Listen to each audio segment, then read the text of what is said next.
A world nearly destroyed by a cataclysm. Saved by the actions of heroes long gone. A world that has survived, recovered, and even thrived. This is the world of Tyr.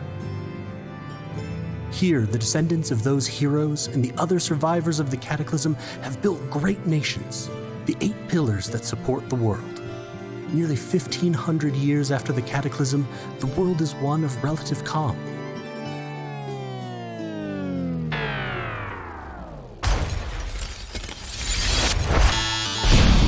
However, beneath this veneer of peace, great forces move.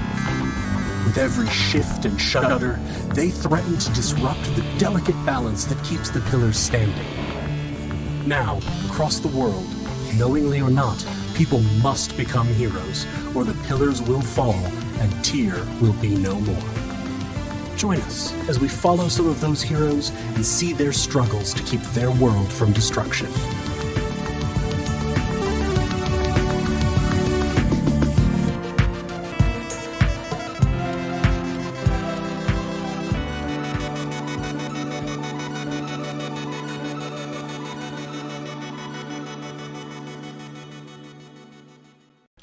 Hello, everyone.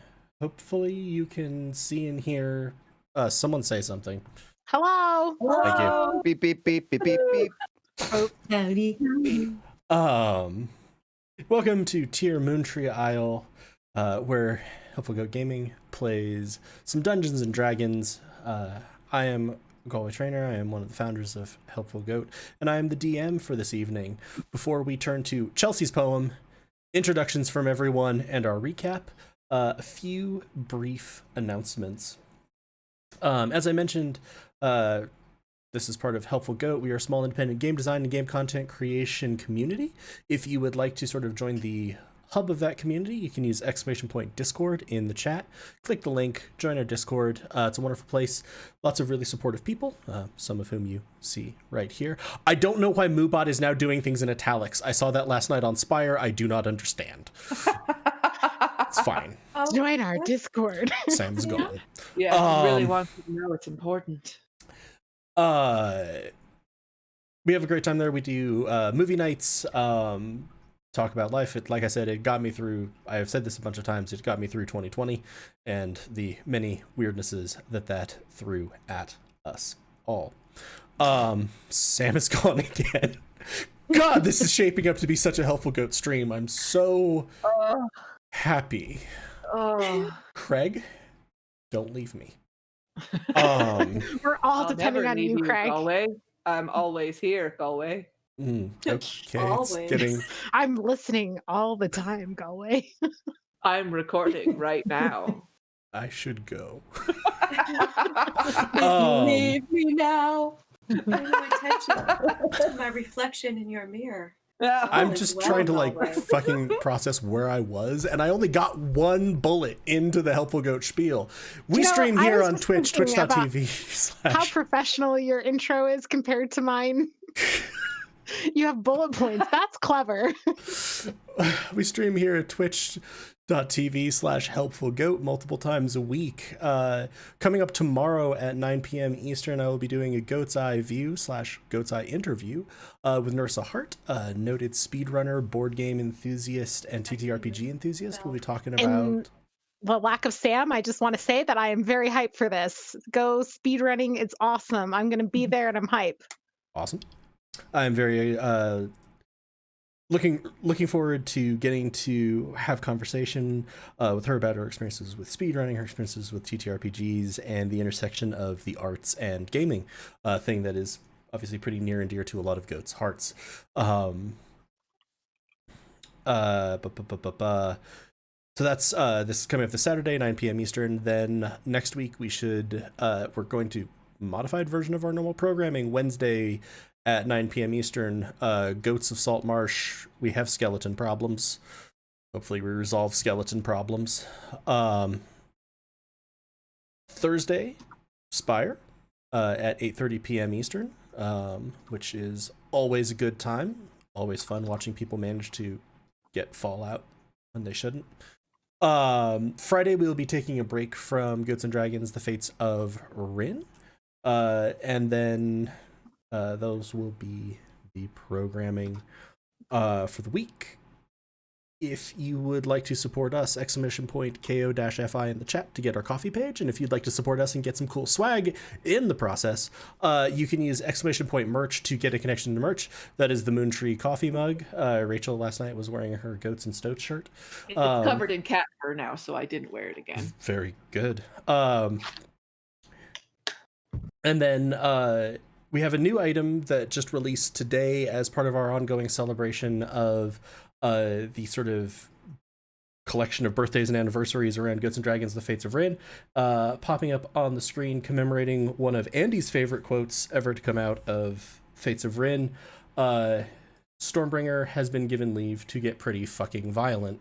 Character art for this was done by Monty. The rest of the design was done by me.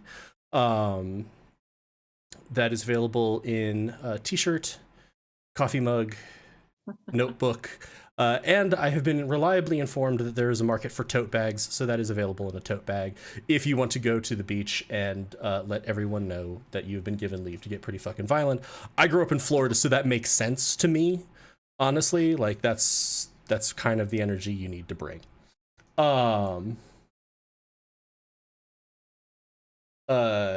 Sorry, I'm also watching the difficulties that Sam is experiencing vis-a-vis Discord. Sorry, buddy. !Donate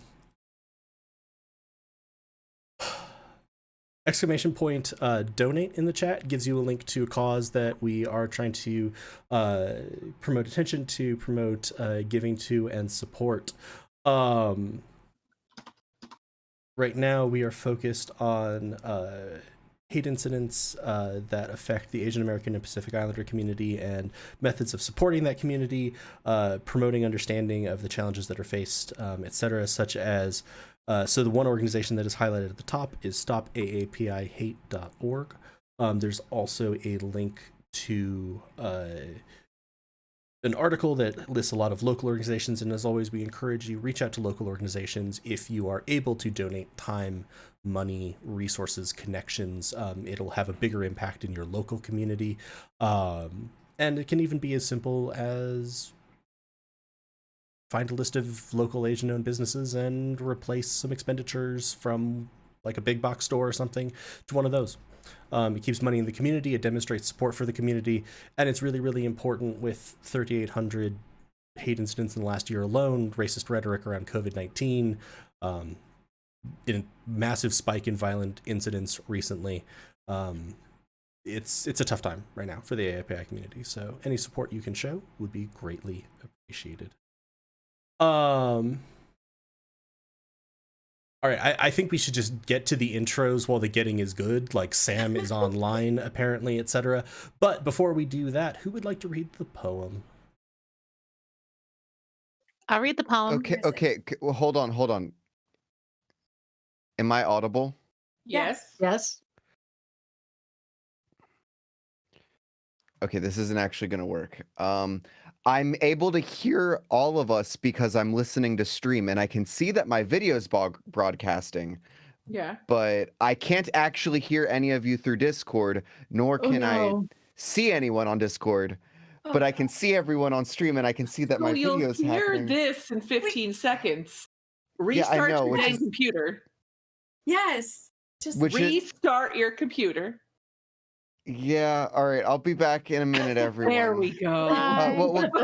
Wait. Can I just do my quick intro pointing thing? Well, I know where people vaguely are. Okay, I'm pointing this way to Heather, but first I have to say my shit. Damn it. My name's Sam. I go by he, him, his, as does Dent. We're both he, him, his. We are legion. We are many. We are confused. We are very confused.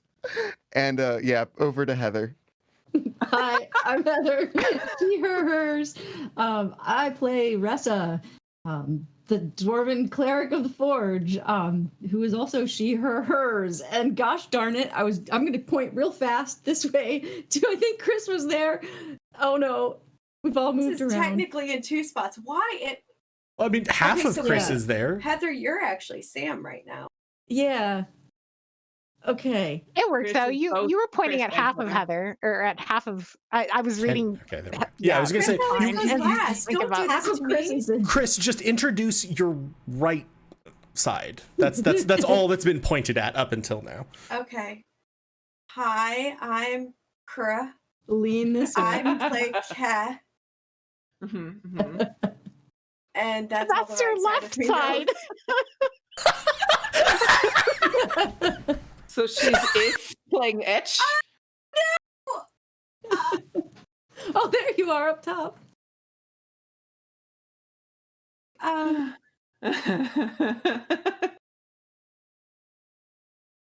This is going really well. I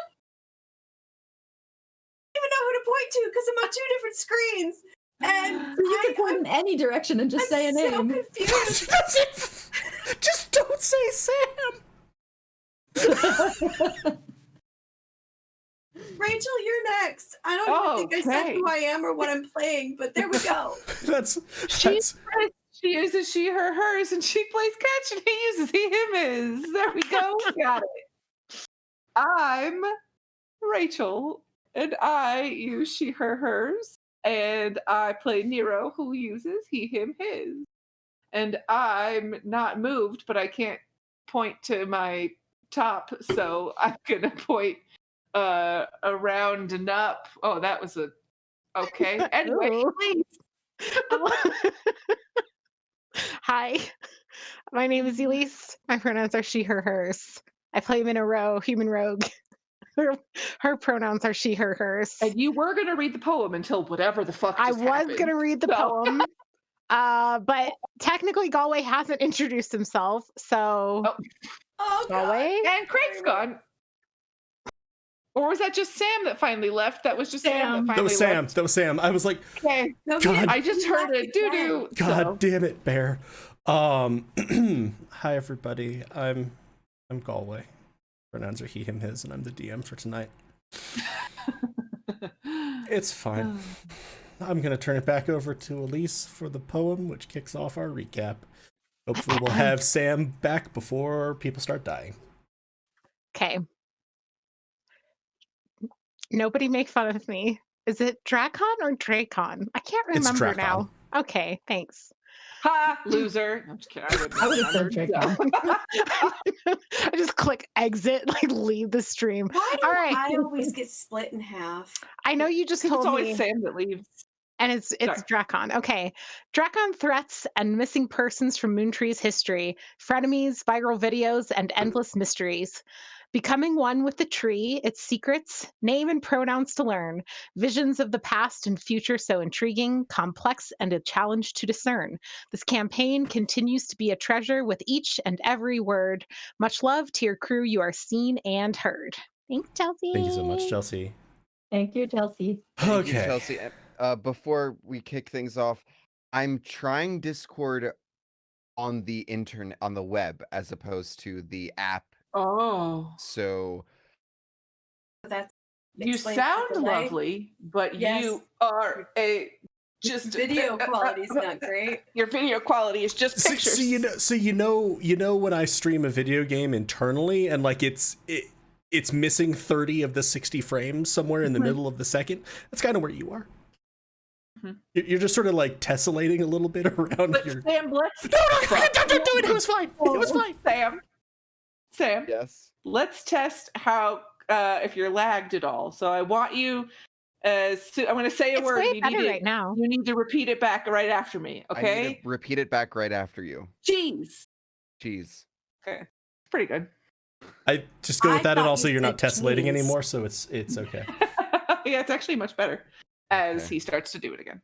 I don't, but also the audio is working, and there is a video image. So honestly, It's much we're better. coming than- out yeah. ahead compared to sometimes. So it was just funny though watching the despair there sort of work like a flip book. It's like, Flip books of despair. That's our helpful quote of the day. anywho, Mhm. what happened last time, everybody? And now it's time for break. No. All I remember is I was just Nero thinking, it's almost It's been a dying. wonderful night. Thanks for joining. Mr. Jimbles came back. Yeah. Important. Oh, Jimbles and didn't is happy. Minnow shoot a drow? For sure. I shot somebody. Okay. I haven't gotten to that part in my notes, so I've forgotten. But we leave and cops come, is what it says. But I'm not sure that it was actually cops. I think that's just what I wrote in my notes. It might have been I think cops. there were some cops, but Oh, yeah. Okay. Because they were like sirens, right? yeah. Okay. We attack one of the cars. It's Deaf Old Lady Bessie buys kids. That's what I have in my notes. Minnow Which, shoots one, remember, and they're then they're not like siblings. They're married. siblings. They're Yeah. married. And I said, Minnow shoots one, and then we figure out who they are. Oops, that's what my notes say, word for word. Thank you. Dent runs diagnostics in the car. We find a recorded message from Scoutson, or Dent does, recommending that we check out 4.0 Solutions because they've been making mechs that look more like Dent recently and act more like Dent and are more kind of autonomous, I think. Perhaps. So that's all the notes that I have on that, though. I don't know, Sam, if there was anything else you wanted to add about your diagnostics. That was basically it. And I, broke a hole through a window with my great sword as we attempted to intimidate one of our hostage friends. As you Allies. attempted to intimidate a single man who was being lovingly cuddled by Nero. Dance for the echidna. Oh, Yes. right. That's in the happens. recap bar, by the way. Yeah. That's on the overlay. Is It says Asana is going to take us to another safe house. She finds us alarming. That was on a nat 20 insight check on Asana. She finds us alarming. The Mechadrider also points to 4.0 Solutions. We wake up the dwarf Dirk, and that's where we found out about the suits who came to hire them. They said that they could get a reward with Drakon, but they were not actually Drakon employees who came to them. He describes their car for us, so we have a good description of their car. It was like fancy and nice, but then it had some like really interesting tech that like the combo of like the car plus the tech was kind of unusual, so we might actually have something traceable there. We my notes say we release Dirk into the wild. even though Ketch wanted to throw him out the window. Yeah, at height. Yes, Asana takes us to a fancy party district, to another safe house. Ketch Googles all of our names and finds nothing. We all got data ports. Yeah. Oh, yeah. Yes. That's Yes. how he That was Googled. before the Googling. Yes. And we did play a prank on Nero that we had captured Ketch's soul in a video, using those. Chaos ensued, and everybody was Ketch once again. Yes. Except for Dent and I, because we couldn't be. Alas. Yes. Alas. Someday we'll have whatever the one that lets you change like the image of like up to 6 people. Or we Yeah. could just buy some cat suits. Seeming. Yeah. I have Ed didn't like it this. when Dent asked who made him. This is a great point. What was that? Yes. That Ed didn't like it when you asked who made him. I Right. don't yeah. remember exactly what was said, but I feel like he didn't know, or he was like I kind think of he was deflecting, but in uncomfortable with uncomfortable might be the word I would take. Yeah, I would not to step into much as DM, this is what I meant, but yeah, the tenor of that was less like I'm mad at you, Dent, and more I think it was literally I don't like thinking about that question was what Ed said. Yeah. Is Sam frozen for anyone else? Yeah. Uh-oh. Yeah, I think it was like I don't like this question was the kind of Yep. vibe that Yeah. I got from that. Yeah.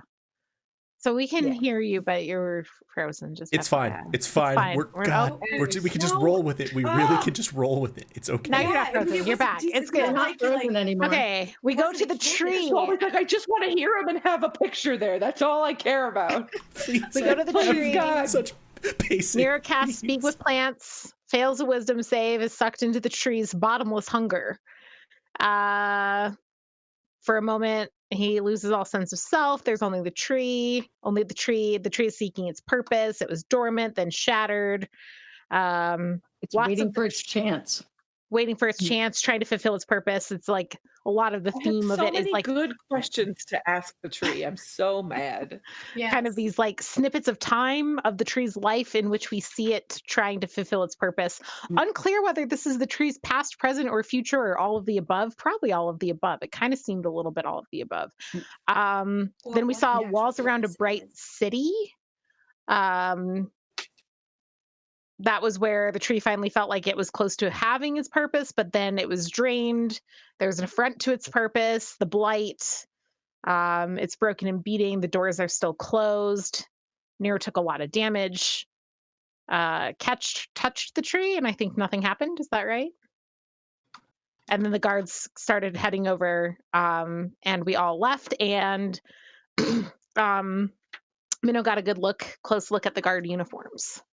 Knows a lot more about them, including that they have like an orb with rings patch kind of on their guard uniform. That's all I got. And then I also have that the patterns on the tree are the same as the patterns on Moontree Rock. Yeah, that's what Ketch noticed and hadn't had a chance to actually share that because we were busy running from the guards. Yeah, I don't remember that because I was super distracted by everything that happened. So, okay. And also, technically speaking, the visions that the tree provided, Only Nero enforced, are only known to Nero, who hasn't really had a chance to And communicate he's them. going to be so good at sharing all of that, guys. Oh boy. So good. I know we all look forward to it, and I would say, yeah, that's so. I think you posted it in the Discord. Did you? Could I? Yes, I did. Is it pinned? It is not No. pinned. I can pin it though. Just checking, am I audible? Now it's Yeah. yes, and now it is pinned. Thanks. So yeah, we will pick up pretty soon after that. Dent and Ressa have sort of managed to help Nero, who is still just sort of staggering. It isn't even the physical damage at this point because Ressa healed you. It's just the sort of mental shock of all of this and the fact that you just puked your guts out. So you're just sort of like being half carried back to the garage where the vehicle that you got here in is parked. Ketch and Minnow have been sort of keeping a lookout. The guards were definitely agitated because you dropped to your knees and started vomiting, and then Ketch got close to the tree, but they seemed satisfied with the then you left and probably have put it down to you got sick, and so okay, they're bailing, that's probably fine, but like no one is pursuing you across the square, either down the plaza or across the main square. So you're all able to get back. Mr. Jimbles has sort of hovered above you the entire way back, Nero. Dellen was helping Asana with sort of like keeping track of everything, also keeping watch. And yeah, so you're sort of back in the car and are airborne. Nero, you've kind of sat for, a few minutes, and you're sort of coming back into possession of your faculties. And what would you all like to do? Nero, what the heck was that? What happened? Well, that was definitely not a normal tree. I can tell you that. Whatever is inside the tree or whatever the tree is kept trying to take over my mind. Don't worry. I'm strong and I'm still Nero. Though I could use some water, but I promise that's not the tree talking. I just lost a lot of fluids back there. Insight check. Is Nero a tree now? Nero? Leaves start growing. No. She's got leaf The stuff only- sticking out of her pocket. Or he. The I mean, only- I do have leaves sticking out of my pockets. So. The only experience Dent has with seeing people just vomit out of the blue has been outside Tree. of, I think it was called like the Devil's Fire or something was the name of the tavern The Grinning in Demon. Tormenryle. Yeah. Whatever Galway just said because I didn't hear him. And I think Dent assumes you're drunk right now. Everybody knows Nero loves to put them back. Nero loves to drink.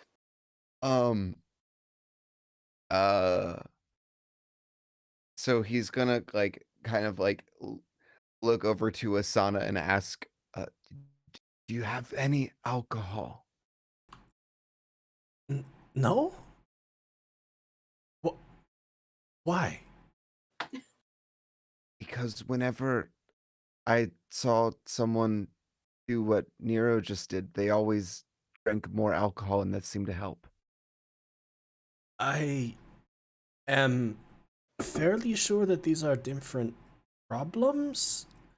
And I don't think I would recommend alcohol for him at the moment. Fine. Well, maybe we should ask Nero. Nero, would you like some alcohol? I don't have any to give you, but we could find some. No, but again, water would be great. I I pull will. up. Yeah. Hand And- a water skin or whatever we have bottle. I guess here in Moontree we might have water bottles. Yeah, you've got hydro Pretty- flasks. You know? Yeah, hydro Yeah, hydro water flask. skin might look weird. Yeah. Yeah. Here's my sheep bladder that I've cured. So I will drink a lot of water, Dent. And then I will Well, it's Minna's flask, and she God. goes, "Oh shit!" and hands me the other one. Nero vomits again. Just no, I'm kidding. I don't want to make Asana hate us that much. So I can vaguely tell you what I understood. It was a lot of really intense imagery where I was the tree for some of it, and then I was able to fight the tree back. It's not a happy tree. It's definitely not that. My understanding was that it's existed for a while but was dormant, and then some kind of energy burst forth from it, and the city built up around it. But a long, long time has passed, and it doesn't really know what its purpose is, but it wants to know it. And then there are restraints on it somehow, it seems. And something happens. So Galway, where it says you are dormant, shattered, is that like after it gains its energy, does it get shattered again and become dormant and then again burst forth? Or is that how I'm to understand it? Or was it like dormant and then it, burst forth into a big energy tree? Or did it have like a in-between time? Give me an insight check as you're trying to filter through this, because you just sort of got these sudden shocking visions and feelings. 25. 25. Very good. It's going to be that kind of night.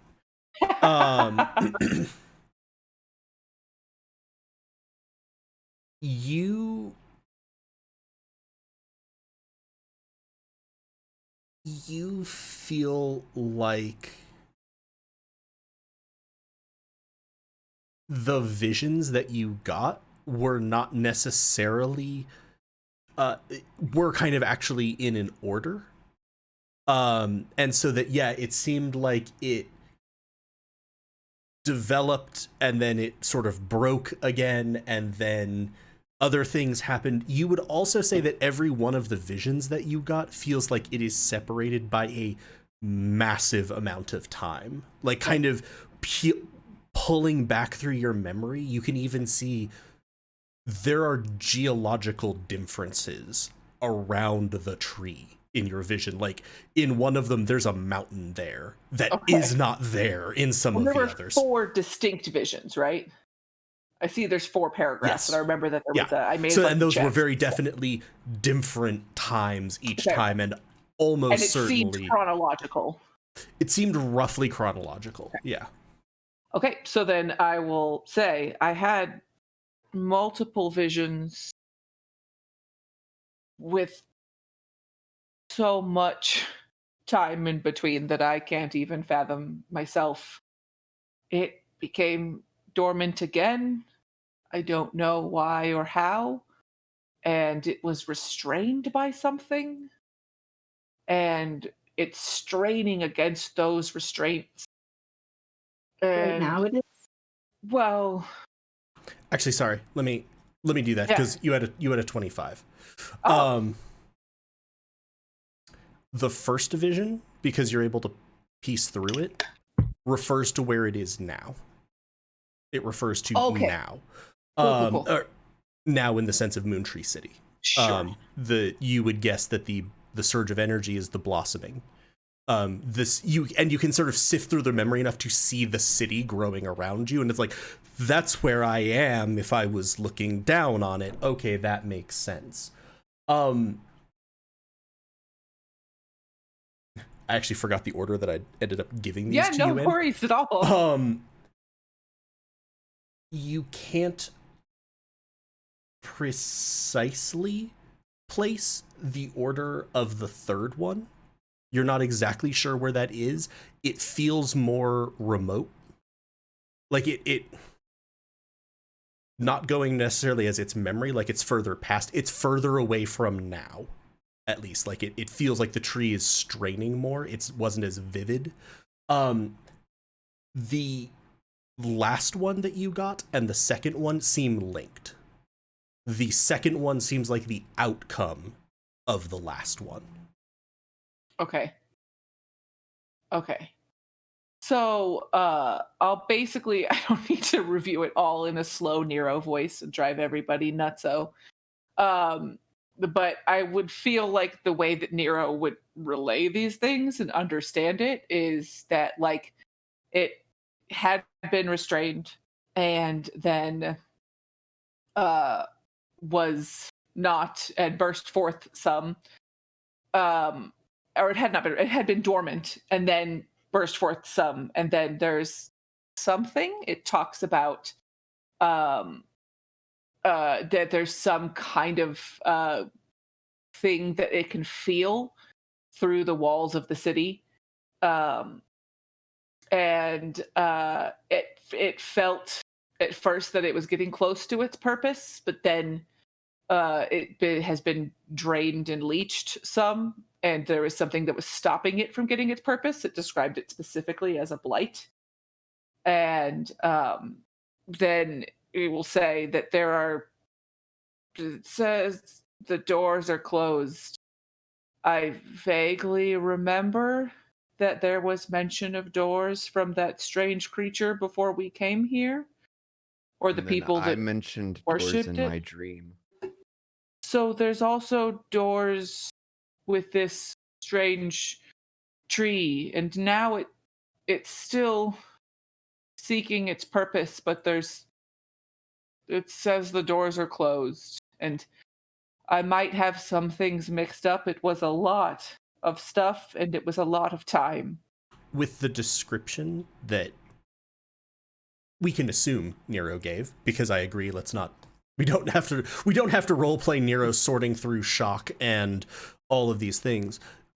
Dent, the fourth, the last paragraph, The walls that ring the city gleaming and bright, you can feel it though through the host arrayed before the walls, through the groaning of the sky. Your time is close. That sounds very much like the vision that you had. You remember being part of a host arrayed before the walls of a city. You remember the sky cracking and the sounds of it, of reality breaking, and you remember a vision of massive doors. So this sounds, that whatever Nero described is enough to definitely go, that seems to connect for you. Well, it's unfortunate that, it hasn't turned out to be a happy tree friend, but maybe, I mean, my purpose, I'm a knight. My purpose is to protect and to fight. Trees, their purpose is usually to grow, right? This is not a normal tree. I mean, I've only really talked to grass and small plants, but I don't feel like trees would usually try and take over my mind and have memories It's a like pretty this. magic tree. Most trees don't even realize that they exist, or most plants don't even realize they exist until I talk to them. And this one had memories that were vibrant and full Not and only, spanned eons. well, not only that, but that tree was the rock. I'm sorry, what? The tree, the tree was the rock. What rock? What do you mean? The rock on Moontree, the island we were on, Moontree. the big Yeah. rock. That tree was the rock. It has Why the do you same say- Why are you patterns. saying that? What patterns? Well, when Nero had his little spaz fest and then puked all over the place and drew the attention of all the guards, I went to threaten the tree because it hurt Nero. And I touched the tree, had the same markings as the rock. So I don't know if the rock was a seed. Plant the seed. That looked like No, something wrong place. Does that match up with like when I saw that it was like lying dormant and other stuff like that? Did I have images, or was it just all verbal stuff, or like could I see that it was like the rock? That one was the most muted. That Rude. vision was the most vague.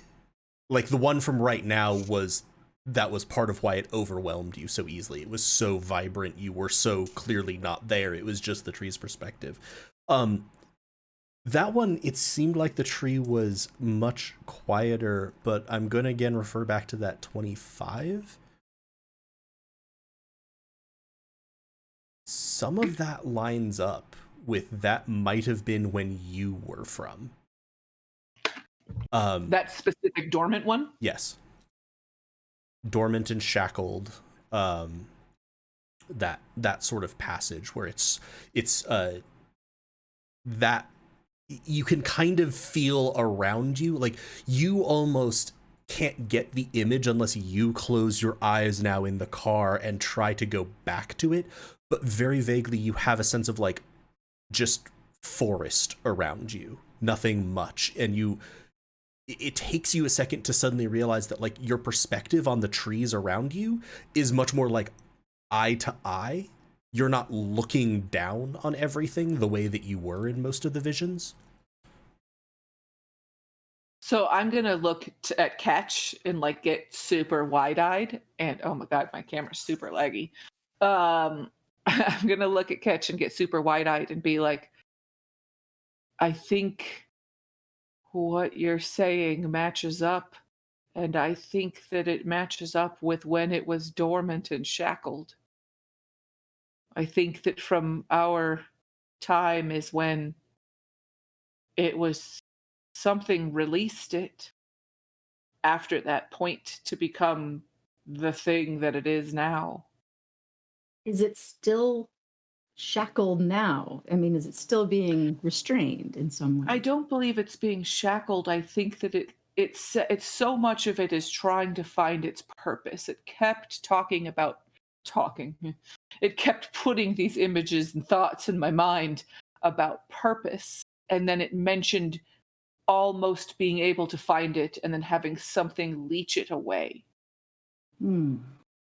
So it seems like was growing stronger, and then something began to hurt that and stop that. We know the Galway, like, as people in the world about the blight, right? This is it's like a thing that is Oh, absolutely. right. So and it's not as, it doesn't affect the island that you all live on nearly as much. Like in the Forian Amechia land, there is not as much like blighted land left, but everyone knows about it, and there are small pockets of it everywhere. And just to make sure I'm tracking, although I don't know that Minnow has gotten enough information to know this, from what Nero's visions, the current time that, like, where we are in the timeline right now in the city is we can now piece together before, when the tree is shackled and shattered, our previous timeline, or after? Like, are we in the past or the future relative to where we started? Can we piece that together yet? I legitimately don't think Nero knows. Okay. The one for now stuck out as this is now. And so much of its sensation was focused on this blossoming. Like, that was kind of the message that was injected into Nero's mind, and that was the only context around it. That was the very first part, right? Okay. And so that was the, like, its immediate perception of the sort of world around it. And then the other ones, Nero is able to put the two together of seeing the doors, but then something holding it back from that purpose, and then it being broken, but you're not sure of the relationship of those parts to the other two. Okay. Because I guess in character now, I'll be like, I mean, I think we've posited the theory before that we're in the past, not the future, right? Amongst ourselves. I think Dent maybe posited this theory a while ago. And I don't know. But, like, in terms of a timeline, that almost makes more sense for the tree, right? Like, it blossoms, it's trying to do its purpose, it's waiting for a purpose, and then it becomes shackled. And people here don't really know about the blight. So if in between the blossoming, which is where we are right now, when we are right now, and our original timeline where it's shattered and shackled and broken, there's the blight. The blight might be what shattered and broke the trees, right? Does that all track? So we're actually in our own very distant past, not our own distant future. But it seemed to me like it seemed to me like, Galway, is this true that it said like 4 led to 2, right? So the part about like the blight and all those things led to it becoming the rock, and now we're in the tree sense. But which seems like my current present. So I don't know if that's actually in the future from that point, or if it's in the past from that point. Was that a confusing question? Slightly. I'm not entirely sure. So I would put it this way: if we number again those visions, like 1, 2, 3, 4, 4 seems to lead into 2.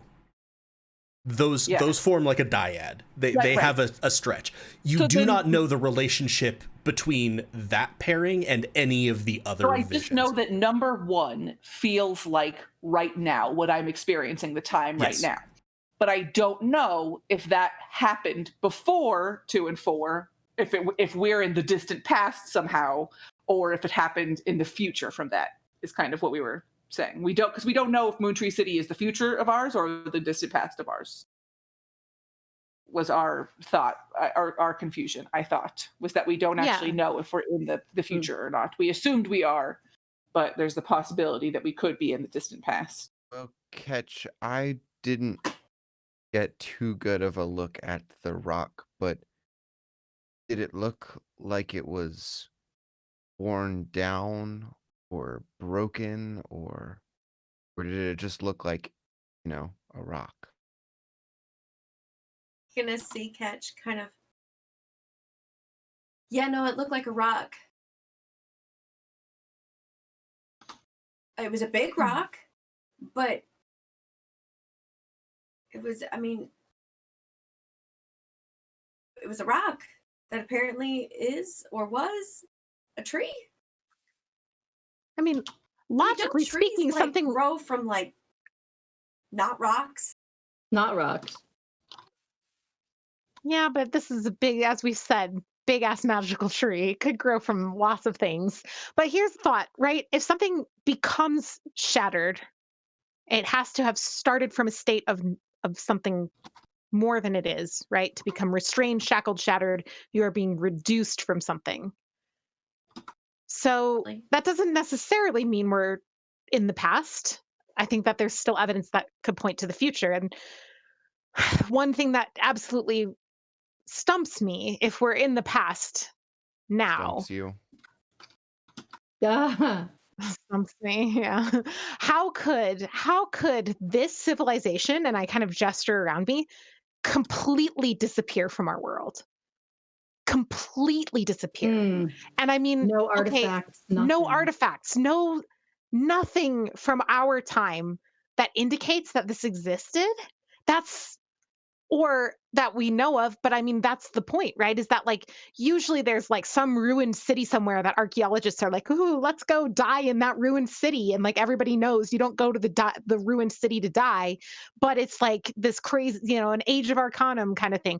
We don't have Do we Galway have any history lore like that from our time?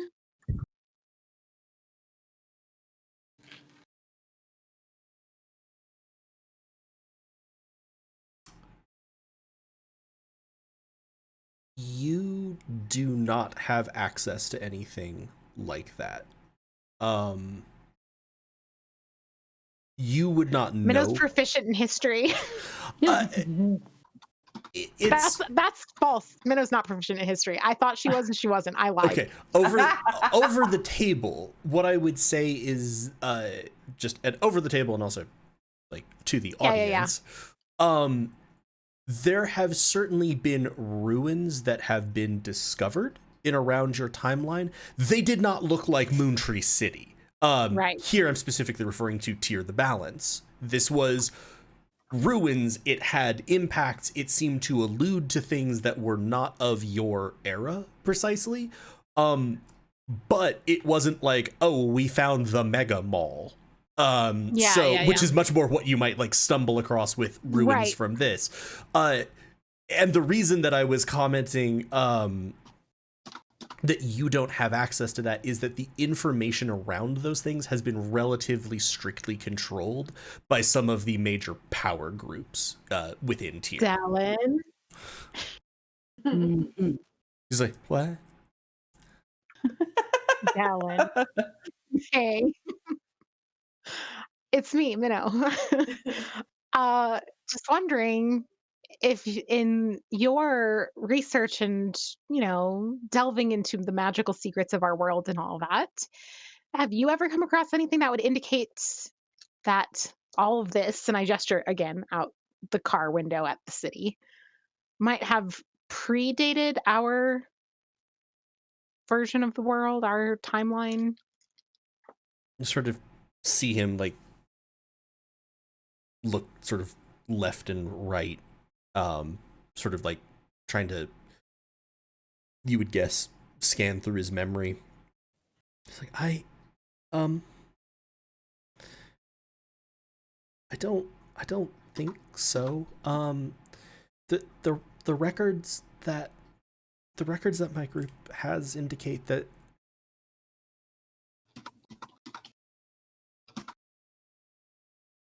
he's gonna look kind of apprehensive and uncomfortable, and give me a persuasion check. Should it be She's gonna intimidating? hop in on this one. Guidance. Sure, I'll take it. Persuasion. Oh wait, so am I getting help? So that means I'm at advantage, or was that what you said? Or catch?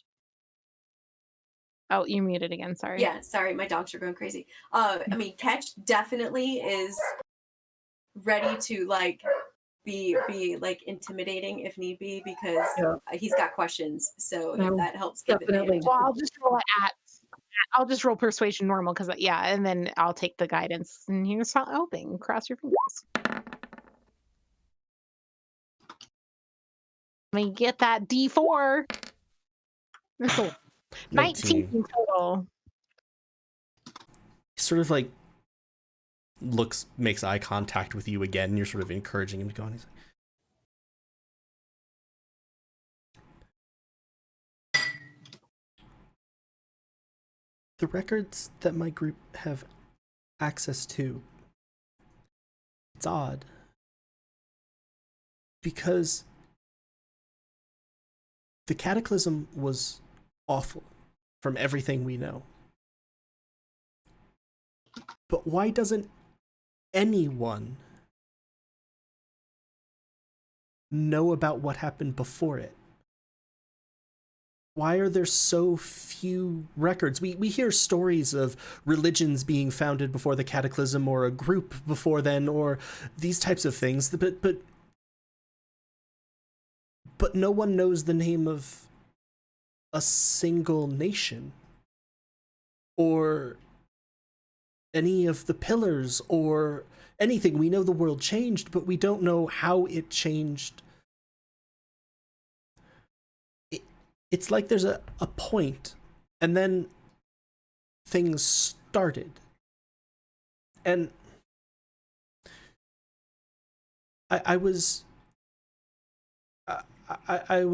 experimenting with the data port last night and sort of reading through things, trying to find out. Wow, I'm impressed. Look at you being Mr. Bravery with all this technology stuff. We all talk about the cataclysm as a bad thing. It's called the cataclysm. Blight and destruction and woe and all of this, and that's all bad. And here they talk about the blossoming as a good thing, but I couldn't find records from before it. I find records of some upheaval. I find records of the world changing, but the same thing again. It all just cuts off. Surely if it was a big positive thing, it would be possible to have more records. And Catch, this very much lines up with what you found. Looking through and searching, like you were surprised to discover that you could not really find records before the blossoming. Okay, so since we're all, just like in a safe space throwing out ideas, what if Aliens. I was thinking it too. dimension? But yeah, sure, we can go with anal probing if that's your thing.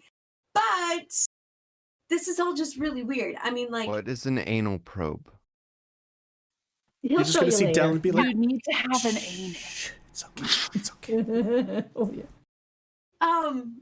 it just this is. I feel like there are people or in organizations that are hiding information, and they have been forever. And I still want to know how a tree was a rock. Or a tree becomes a rock. Wood does petrify. Another point in favor of we're in the past. What does it get scared of? But didn't it look like it was the Technically in the same? present. Galway, did the tree look like the exact same substance as the rock? No, it Same markings, right? it Like doesn't stripes. exactly. markings. It wasn't like Ketch spent a lot of time right by it. It seemed more like a tree, but it was also almost difficult to touch because of the amount of mana it was giving off. Like there was almost at that point physical pushback from it. But it was that its bark was that exact same very striking variegated pattern of almost white and very dark gray. That was what Ketch was going off of. Hey Ressa, could you give me just a straight wisdom roll? Absolutely. If I can find wisdom on here somewhere. There is. Not a save, just a straight roll. Although we can. Oh. We can Okay, take so your- like click on wisdom Yeah. itself. What? So your mod is a 4. Okay, you rolled slightly better, so we'll go with that. 19. Okay. Doodle-doo-doo-doo-doo-doo. Carry on. Ketch would like to do like he's thinking about the monster that I can't remember what it was that we actually fought like in the caverns. Can I do a check on that? The aboleth. Yeah. It was an aboleth, though I don't think any of you all knew it was an aboleth. That was a thing that the players knew. I would like Ketch would So- just kind of like be doing checks on like orbs and giant snake mean guys. Sure, you can give me a nature check for And those that. are the right SEOs. And you could give me an arcana check if you wanted to think more about the orbs, because they didn't. Wait, you mean Googling the shit though, Yeah, right? I'm Googling this shit. Oh, sorry. Yeah. Yeah, that's Ketch hence is, the like, Ketch SEOs. ain't got Oh, that yeah, much sorry. content for that. I didn't hear that Good fully. relation to me, but if you want to make nature out of like the data, You should DuckDuckGo it instead of Google it. Yeah, that's Nero's Interesting. choice too. I think you should also add into your search queries time travel. Fuckery, yes. All right, so as a quick question, and then I might turn something and then start answering these. What questions are you like literally wanting to search? You're wanting to search sort of you're going to try to describe the creature that you saw and see if you can find more information about it. Mhm. You're going to describe the sort of magical orbs and see if you can find more about it. And you're going to search on like time travel. How do I know if I'm in the past? Yes. Okay. oh my Um, god, someone Google that. Oh my real god, quick. you're gonna find a conspiracy blog. You're just gonna. You're gonna like, oh my For. god, we're all There so is some for it. wackadoodle out there that has all of the leads we need. And I'm Okay. You can go to the Cool. dark web. gonna see Ketch wearing tinfoil on his head. Ressa, give me a Constitution saving throw. Oh dear. Okay. God, what's wrong with Ressa? Ressa didn't touch the tree. Oh 8. dear. Cool. What is it? Can I guide Uh, myself? Guidance doesn't Can apply I to saving guide throws. myself? Oh, you're right. I hate you, roll 20.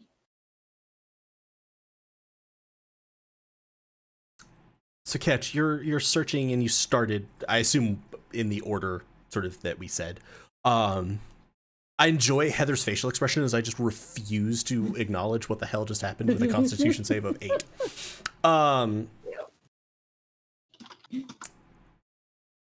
So you're searching and you sort of put in the description as best you can remember it. And then you sort of get some results and they seem like not quite right, but seeing them also kind of lets you narrow it down. You're like, oh wait, no, it didn't look like that. This and actually what ends up kind of as you see the images, you remember that it had 3 eyes arranged vertically, sort of going down its face, and like as you see them, like eventually it sort of bubbles out of that. You've like, oh no, it looked like that. You find you find what is essentially a cryptid blog that discusses creatures with that particular eye pattern and usually tentacles, etc. They are very, very fond of water. Some claim they are of water purely, like they are like pure water energy given form, like some kind of an elemental that is pushed into almost being an elemental incarnate. Others say that they are just creatures that are aquatic in nature. But one of the things that it notes is that many of the stories of these creatures describe them as being functionally immortal. Their forms die, but their children possess all of their knowledge and memories. So their reproduction is essentially a continuous sense of self. Genetic memory? Kind of, or budding. It's a cryptid blog. You've also gotten just a ton of pop-up ads so far. Are there any for enhancements? Yes, all kinds of enhancements. So many enhancements. You sort of like, since they're popping up your heads up display, your eyes like flick over to them. You sort of like do the mental equivalent of like tapping on them. Essentially the virus blockers on your data port, like, yeah, no, we're redirecting you to safety. No, you shouldn't go there.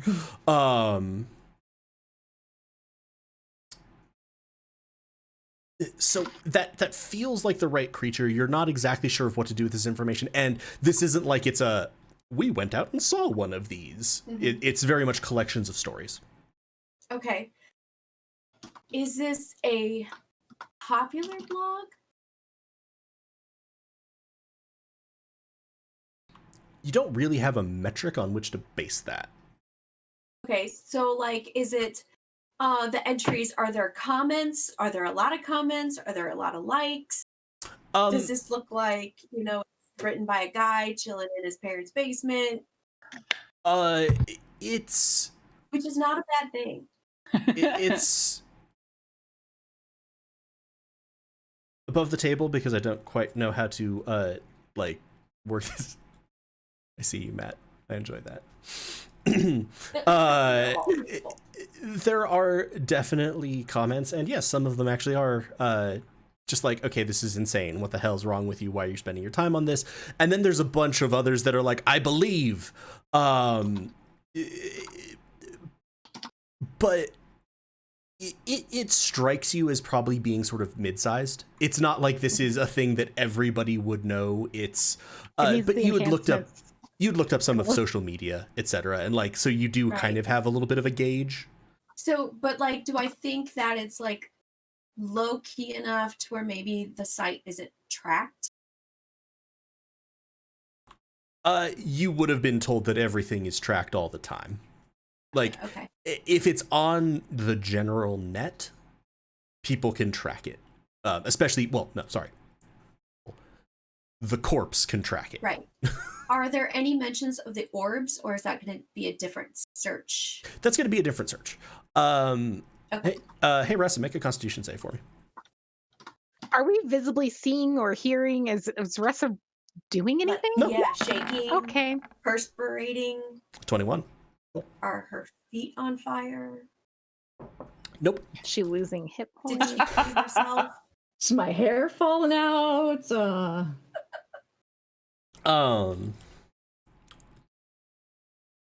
The orbs you don't get a lot on because you don't get a lot on. You get too much. But they're very clearly not the orbs that you're talking about.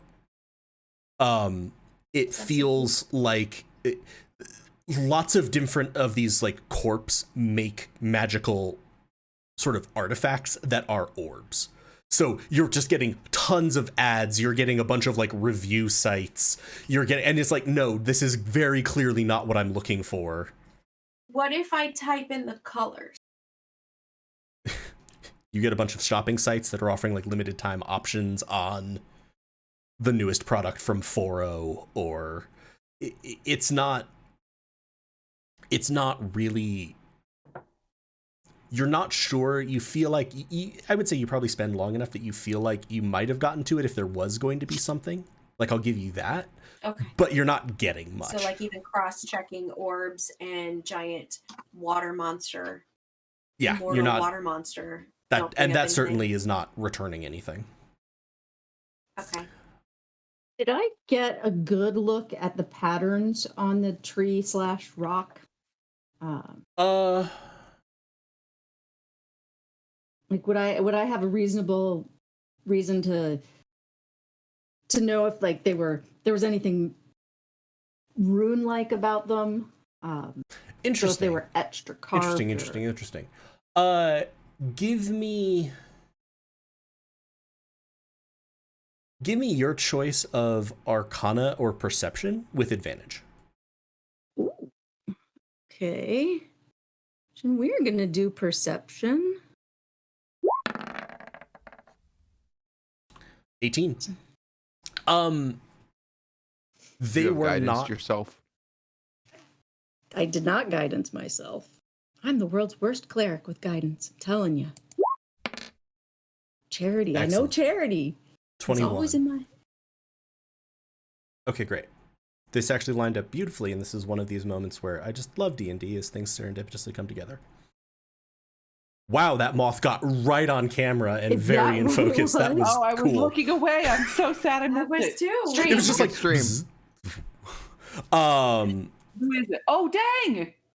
It was just front and center. I did get to also see it on stream. That was exciting. I was like, oh, I wasn't looking. Okay. So Anyway. Ressa, you kind of put your hands to your head and guide yourself, and you think about it.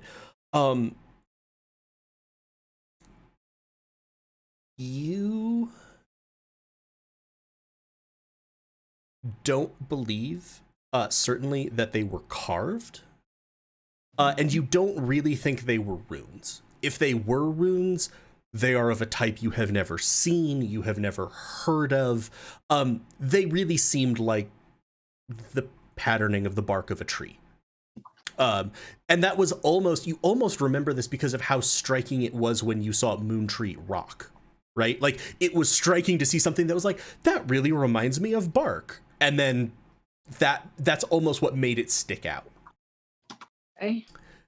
It also sticks out a little bit in your memory because as you give yourself guidance, you see that pattern forming on the skin of your right arm. Oh. Okay. Hey guys, check this out. And What's happening to it? it's getting patterned like the tree or It Moontree sticks rock. out his arm. Does it look similar? Yeah, Nero looks all over himself for sure. No, you have your standard Damascene metal patterning, and it's your patterning is much more sort of like whirls and swirls. This is that sort of streaky lines. Nero, you're vaguely mossy, but that's normal. Is this the wrist that I had the data port put into? I don't believe so. Is it the hand that she touched me with to heal me? Yes. Huh. I will also just, Well, for the sake of the recap, remind us, Ressa cast 2 spells and didn't end up using spell slots. Oh, right.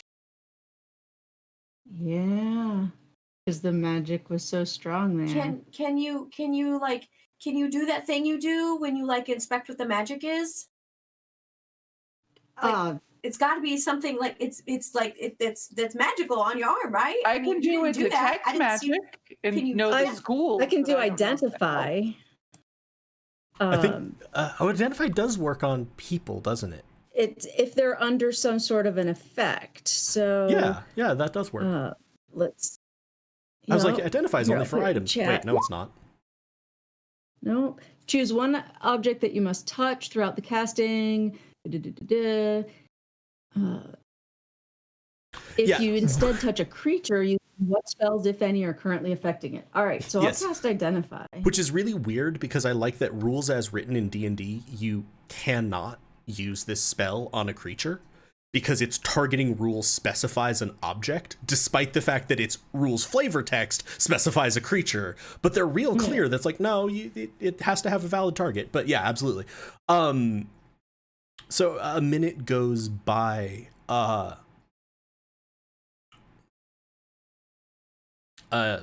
You do spend a spell slot. Okay.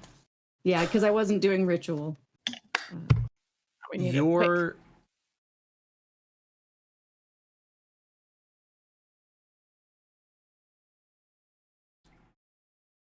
what is affecting you is like a spell, but is not necessarily precisely a spell.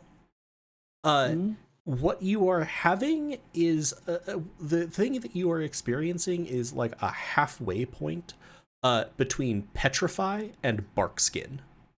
Oh. Can you greater restoration yourself, or you don't have that yet? That's like a 5th level spell. Yeah, I Does have it- lesser does it hurt? restoration. I don't know. No, I don't think it hurts. Doesn't feel much of anything.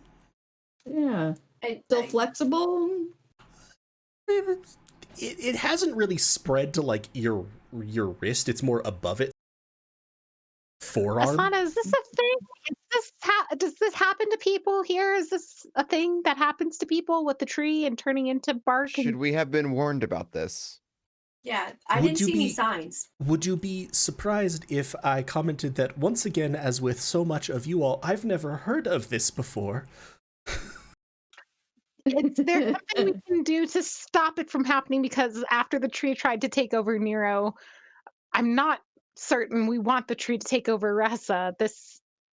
Can somebody else Do I heal? have the feeling that it's going to spread? Are you having any visions? No, I'm not. Do No you vision. have the overwhelming desire to attack Nero? I'm No, always but sometimes I feel like planting my feet in the dirt and just standing there for a while. So, Did you No, also Ressa! feel that? Give me a medicine check, Reza, okay.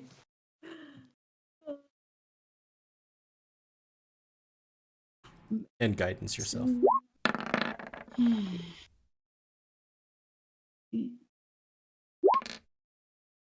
19. You're fairly sure it is spreading slowly. Yep. I think it's spreading. Not really, really fast, but I Do you want me think to it cut is your arm spreading. off? No, thank you. No, I'll Viable keep my solution, arm. I like that Ketch just always skips to the nuclear option. Like, peace treaties? I could No. burn Limited it. strike force? No. Tactical nukes, orbital lasers. Yep. Where Asana, there's got to be groups, magic users who heal people. Is there a safe place to go where we could ask someone to pay someone to heal Ressa? There are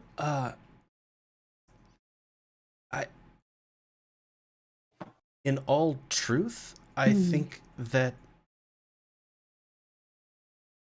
where we are going may be the best place. If anyone would know something about this or how to reverse it, it might be Wiseman. Anything that sort of removes curses might also be good, generally. I heard don't about a know. rat that eats curses.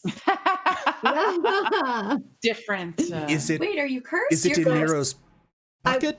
Is it Yeah, if you sleep with it. I will also try remove curse on myself. if you cast remove curse? Yep. That spell goes off. You can see the pattern withdraws a bit like the area that's Okay. been affected sort of shrinks down a little bit, and carrying over the 19 medicine, it feels like its spread has been at least paused. Okay. You don't know if it's stopped. It is not progressing right now. You do not know if it will begin progressing again at some point later. Okay.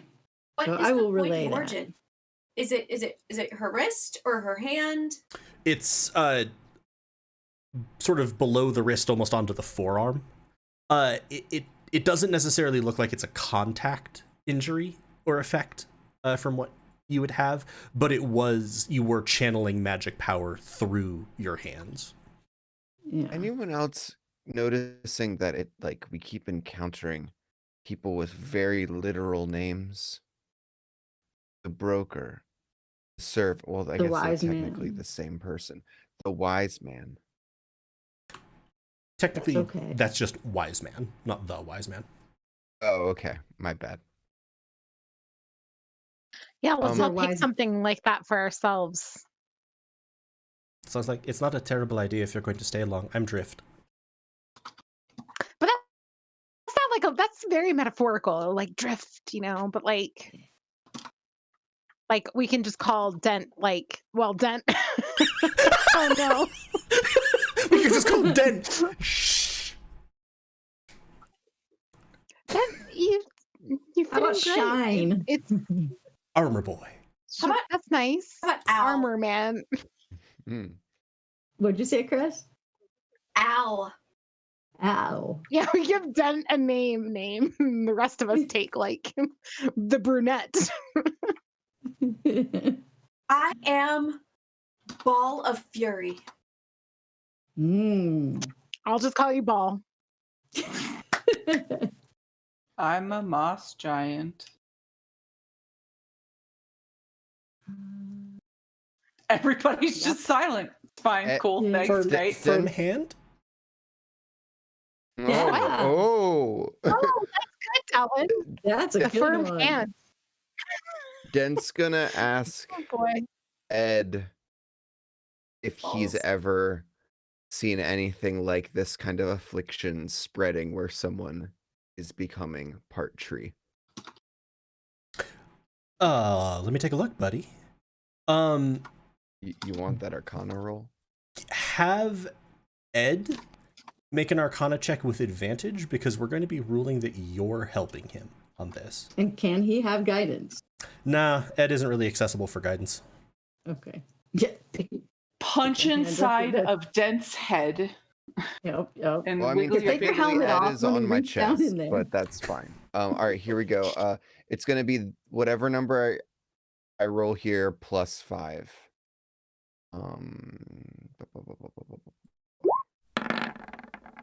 It's going to be a real good roll. 25. Yeah. You are interesting. You are more connected now to Ed in a lot of ways than you have been because there's this secondary bridge of the data port which you connected through to him so that he could access the net.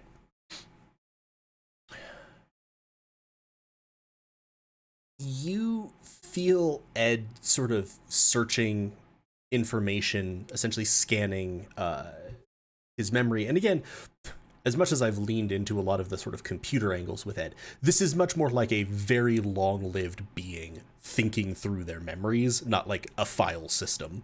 And you feel a break in his mind that feels very familiar to you of where your memories are gone.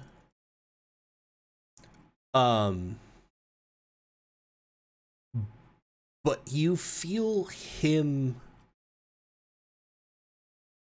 push through that. And what he gets back feels very much like the dreams that you have. Oh, we lost Craig. Bye, Now we Craig. lost Craig. It's been fun. For Andy's editing, the last thing you said before he cut off was like the dreams you had.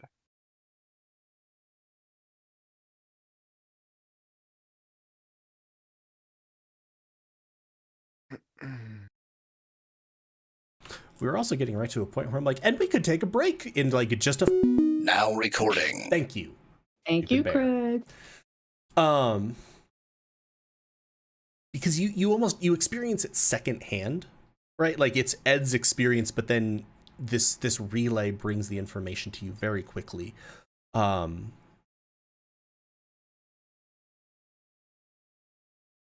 It has that same quality where it isn't just you remembering something. Ed feels like Ed is there. Like you can sense that part of it.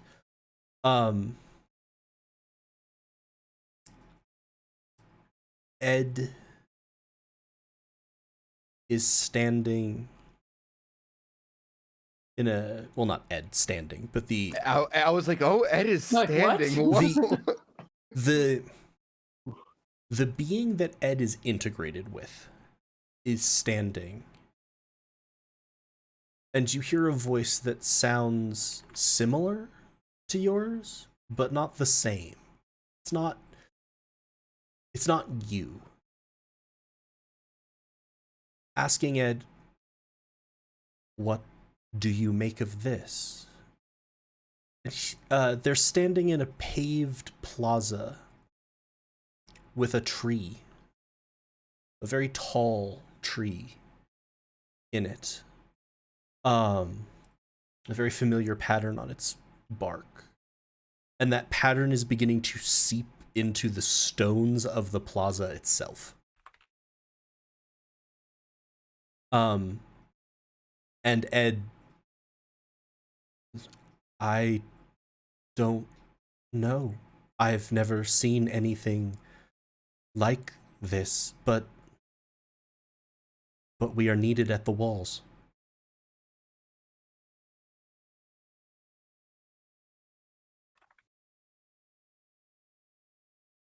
And Hey buddy, that was disquieting and weird.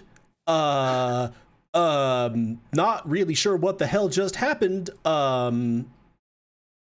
was that me? I don't think so, buddy. I don't think so, but not real sure about a lot of things right now. That's a weird thing for me to say. Don't like it. Starting to feel like one of the meat people.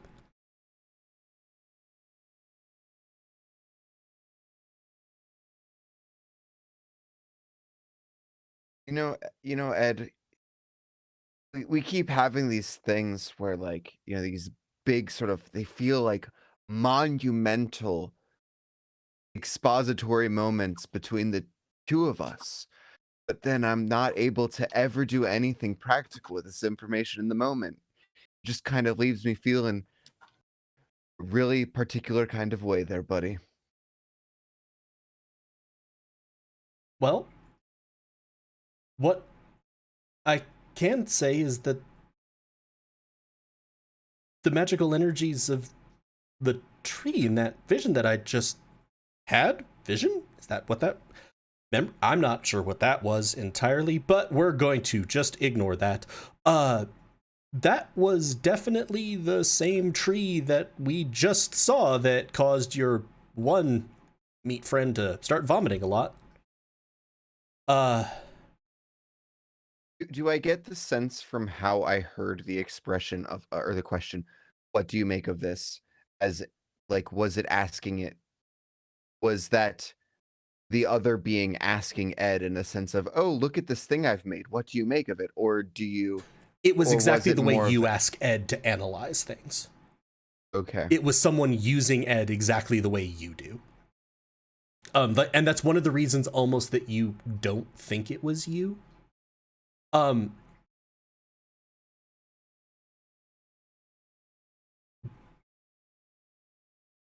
give me an Arcana check from you, and it's helped by Ed.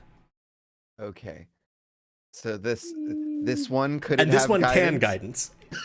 guidance. Okay, good. Yeah, I'm I just gonna picture need it. Dent flashing up like an image on his visor of like two hands, like in like pixel animation, reaching out.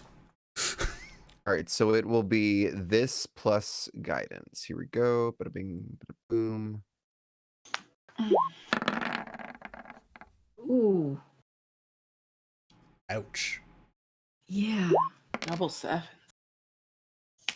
Well, could be worse. The 3. So a 10. 10. He's gone.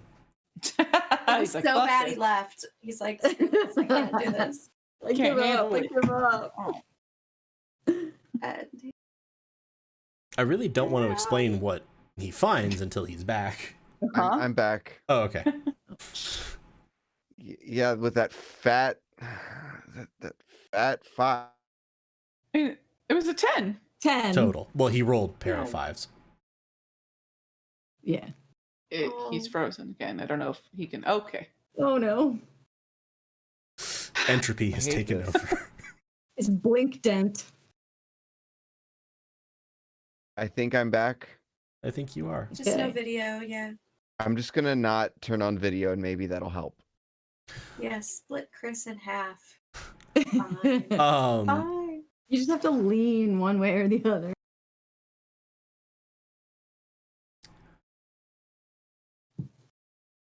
a thought occurs to you that the walls are mentioned again, things are being mentioned, but with a 10 Arcana, you're gonna need to ask Ed to sort of see if there's anything he can do with that to connect things, and I'm gonna need Ed to make an Arcana roll with disadvantage. And he doesn't get guidance. So So it's gonna be this plus 5. 10. Another 10. Ed tries to stitch things together to try to perceive more of that vision, to almost do what Nero just did with kind of thinking back through the visions. Ed tries to stitch. He blinked out. Oh, Yeah, he Yeah. left and then popped back in. Just Ed tries. restate what you just said. Yeah, Ed tries to stitch together these visions in the way that Nero just did. Reaching sort of through the memories, and isn't able to get very far, but thinks that this is an avenue that you could help Ed with, of trying to pushing through on this one vision seems to have broken through something that Ed wasn't able to get to before for whatever reason. And you might be able to continue helping him on an ongoing basis. Do I get a sense for how I could be of help?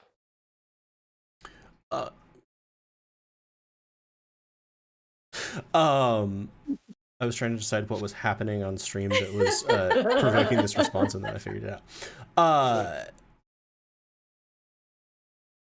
Essentially, it's going to take you spending about, say, an hour of your rest every night, focusing on this, in order to be able to make an Arcana check.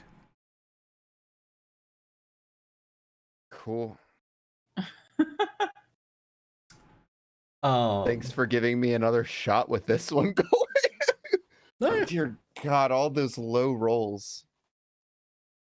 And essentially, above the table, mechanically, it'll work pretty similarly. Of you'll probably make a check, and then Ed will make a check, and your results kind of modulate benefits to Ed, one way or another, because you're essentially trying to sync up your memories and the process that you've done in trying to find the memories, and helping Ed with that and your experience of these visions. But now that you both seem to have had one, it feels like a thing that maybe, and because Ed did it intentionally, he not intentionally in the sense of he meant to, but he was trying to do something, and you've never been trying to get these visions. So between the two of you, you think you have a couple of angles of attack that might get you towards something. Nice. So it's a little bit early, but I'd say maybe we go ahead and take our break here as Nero is no longer vomiting and has managed to get through his memories / the tree's memories. He doesn't know why he called them his memories. That's disquieting. Ressa is not treeifying for now. Minnow is trying to piece it all together. Ketch is still regretting the fact that he didn't hurl Dirk out of the car earlier. Did I ever get any results for my time travel query? No, I was leaving that one for probably after we come back from break. I hope you also searched for a bloop bloop bloop bloop bloop bloop. All right, so we are going to take 10-15 minute break. We'll be back a little bit before 9 p.m. Mountain. So everybody grab a drink, stretch your legs, as Andy would say, manage your fluids. Craig, do not die during break. We will be back in just a few minutes. I'm waving too. I'm waiting for you because I'm in 2 spots.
Hello, everybody. We should be back. Before we left, Nero got dragged to a car by his friends. Recounted the... Can't hear you, go away. Can't hear you. For some reason, after I change my push to talk, or like change it back to push to talk, it doesn't accept the push to talk key. Got dragged back to the car by his friends after his harrowing encounter with the tree, recounted what he had seen. Everyone promptly began trying to figure out what this might all mean. Dent tried to figure out connections that it might have to his own life, or if he'd seen anything. Ressa tried to figure out why the hell her arm was starting to turn into the tree. And Dent tried to figure that out too. And Ketch did some quick power Googling. And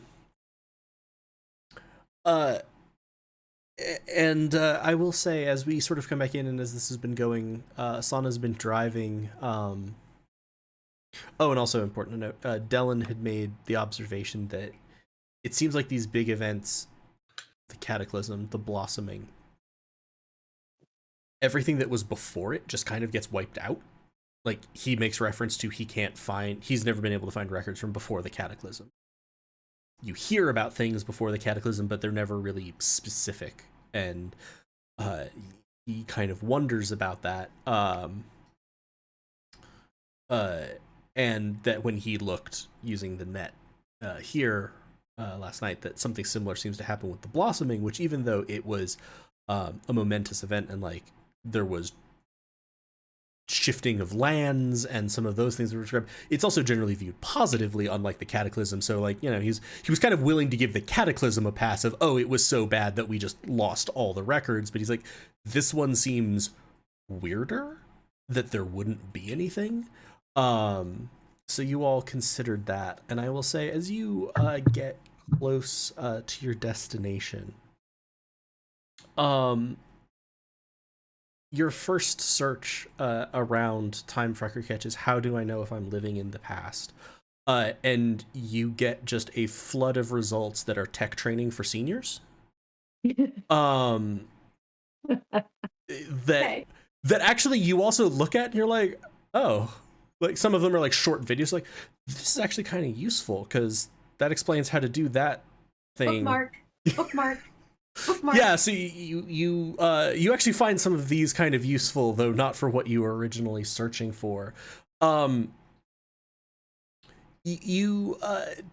To get more into the flavor of what you were looking for, you eventually find a site that discusses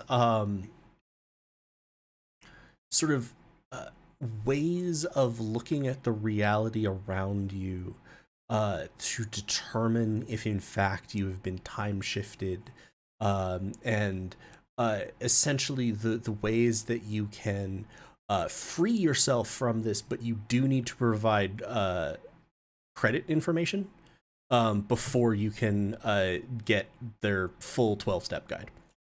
Yep. No, I skipped that, and that's not happening. That one had a lot of likes, though. I know a scam when I see one, and then I want to, instead of, I'm gonna switch past to future. Okay. I do also like the fact that I do feel like at least one of these the podcast episodes that eventually get produced from this, as a note to Andy, like, should be like the Marauders fight the internet. Because that has definitely been a background element throughout here. How do you know if you're in the future? This one doesn't have as many of these helpful tech videos for seniors as you had. You see a lot of like speculative fiction, essentially. You see some equivalents to games where people pretend to be time travelers, and sort of ways, tips and tricks for doing that and for personifying those kinds of characters. And then after a bit of searching, you find a website that it takes you a second, because it's essentially the exact same page that you had seen before, just now with everything changed from past to future, and a 12-step process that you need to provide credit information to receive. Does it say who's funding this? There's something about like the International Church of Time Truth. Yeah, I'll back out of that search, and I'm I a worshiper of the International Church of Time Right. Truth. I not actively, but I would like be passively kind of go back to that cryptid blog and just kind of like passively flip through that every so often. Cool. Would you have shared anything from that cryptid blog with us, or this was all kind of Ketch was doing? Kind of just going through all this, you probably would hear me like make noises or be like, oh yeah, no, that's not it. Oh, hey, that enhances what? And then just kind of all these weird search noises. But I don't think I'll mention anything about the cryptid blog until I've kind of like perused it a little more, before I feel like, I don't want to like bring up a false lead like these stupid time travel websites. Very good. So you've been flying for a while now. You land and you go into a parking structure, and Asana's going to sort of beckon you along. And you sort of take a couple of turns, go down a level, get into another vehicle, and begin driving in a different direction. Then you're essentially backtracking through some of what you'd been going through before. And you end up in the 2nd district, which is the sort of big central affluent district right off of the Moontree district itself. parks into in a different one, and takes you to one of the doors similar to where you'd seen, like where you're staying, and opens it. And you, assuming you follow her, get in. You feel your stomach sort of lift as this transport takes you down a little bit. And she gets out and tells you to switch your ident chips using your data port, which is a thing that you went over how to do. Basically, you just flip to another one in the stack. Goes out, walks around, gets into another one of these elevators further down, now is out at street level. You walk for several blocks through the rain, because it's always raining here, except for the brief time that you were by the tree itself. You enter another building, which is sort of halls with doors, and Asana will knock on it, and an elderly dwarvish woman appears on a small vid screen next to her. Yes, hello, how can I help you? And Asana will, instead of replying, oh, sorry, wrong door, and then knock again in a specific pattern, the door will open. The woman will take you through to another room. Hit a panel, a portion of wall slides away. You go down a flight of stairs through a long passage, and you come to a heavy door. Was this woman speaking in New Common or Common? New Common. Which most of you got the general gist of what she said. Dent, you understood all of it. But you understood generally what was happening.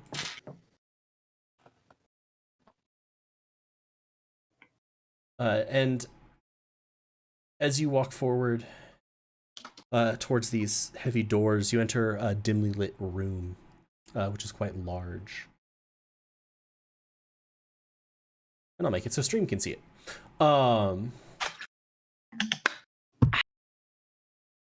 There are no panels that you can see. Almost every room you've been in has had multiple of like these screens or panels. There's nothing like that in this room.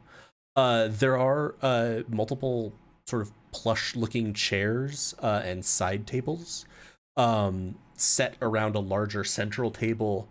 And on the far side of the room, you can see a single figure standing next to a deep armchair with a pad of paper next to them. They're completely masked, similar to Asana, though it's more with like a medical mask, and wear a large, flowing, loose-fitting set of robes. Their arms are back within the sleeves, so it's difficult to even tell like the lineage of the figure. And they will sort of bow. I am called Wiseman. I am one of the leaders of Paragon, and I'm very glad to meet each of you. Wiseman, our friend, is turning into the tree. Could you maybe help make that not happen? I spoke with the tree, and the tree did some things to me, and I think that maybe when she healed me from all of the damage the tree did, that it began to turn her into a tree, and Asana said that maybe you help. Dent's gonna lean over to Catch and be like, whoa, Nero, straight to the point for once. Nero is worried about Ressa. Because Nero feels responsible. Wiseman, you're just gonna see them sort of turn their head. You really weren't kidding in any of the reports about them. Okay. You spoke to the tree. Interesting. Tell us about these reports, Asana. So I was like, I had to update them on the ambush and everything else. And also, I don't know if you all have noticed, but lots of stuff happens around you. Wiseman's like, so you cast... For a dull moment. You cast spells and well, I don't cast spells. My staff does. Oh no, of course your friend though casts spells to try to heal you and is now Okay. Okay. Yes, please. Again, the figure's going to sort of gesture you forward. Do you do you mind if I look? No, at no, this? go right ahead. I did cast a remove curse spell, which seemed to make it recede just a little bit, and it doesn't feel like it's spreading at the moment. But Yes, and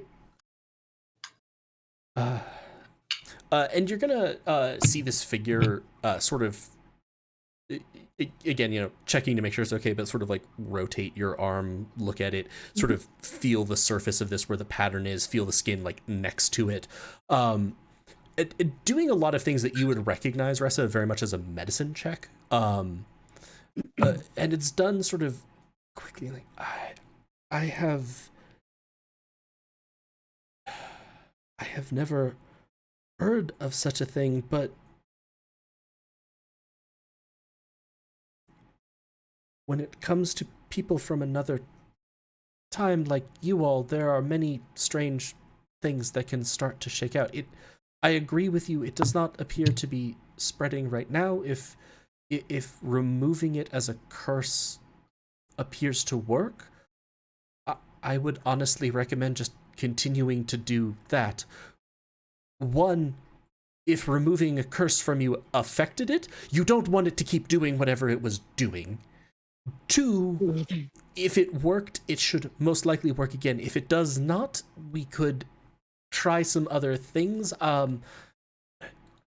would not generally want to recommend microsurgeries. It's not always a lot of fun, but... How about amputation? we can hold off on amputation. If it needs to be done. That's why we do the microsurgeries instead of the just sort of chopping the limb off. But we could chop her arm off and get her like a really cool robotic arm, right? Yes. You're gonna see conflict on my face. Like, that sounds so cool, but oh god, no. And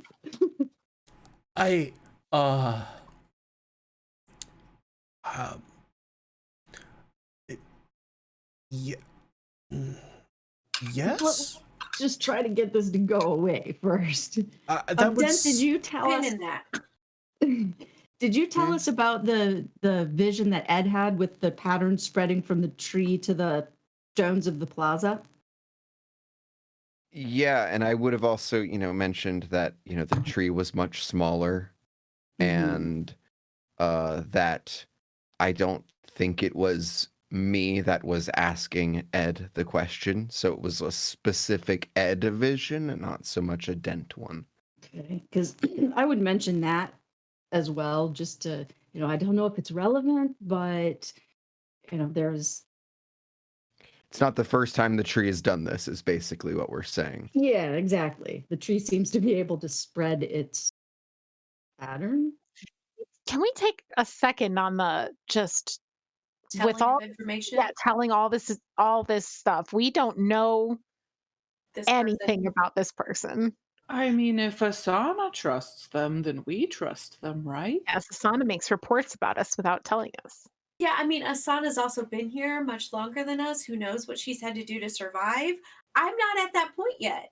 So that is fair and well reasoned. Please, Well, I would have outlined that stuff when we were still in the car. So yeah, Asana would have heard it, but I wouldn't have been saying that now in front of Wiseman. Yeah. And I certainly wouldn't have given all that detail to him. Just But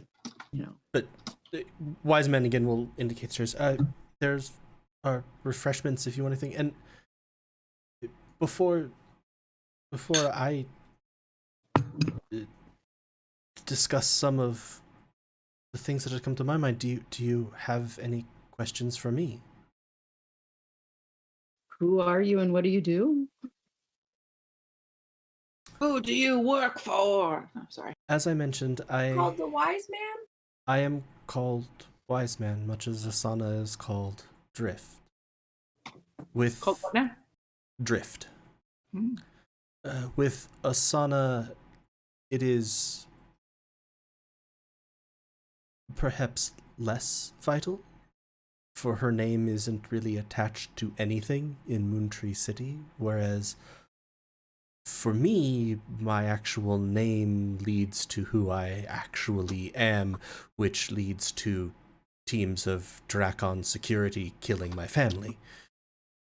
I am one of the leaders of Paragon, the organization that Asana is also a part of. We fight back against the corpse generally. We try to resist some of the worst of the things that they do. My normal role is organization and intelligence gathering. I am not nearly as robust as you all are. I would not fare well in the field.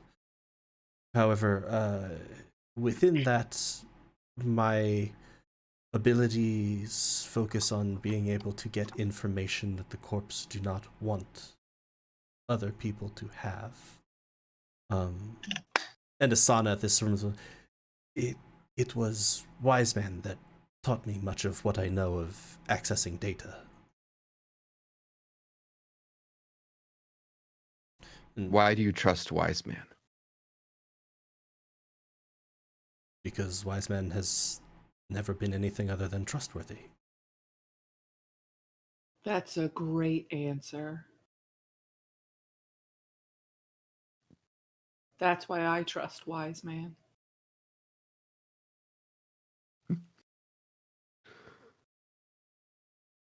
The table. We were coming here for a specific purpose, if I'm remembering. I just can't remember what that specific purpose was. So essentially, as things began, it's hard to call it accelerating when it was, like 2 days, but the ambush that attacked you was so clearly targeted at you, and that's where this wasn't Drakon spotted you and jumped you. This was an entirely new group. Knew where you were, knew about your abilities, and was trying to grab you. That caused Asana to say, and from what you could tell from Asana discussing her report when she was in the car, the other members of the organization to agree you needed to meet much more quickly, much higher up the food chain than you might have otherwise.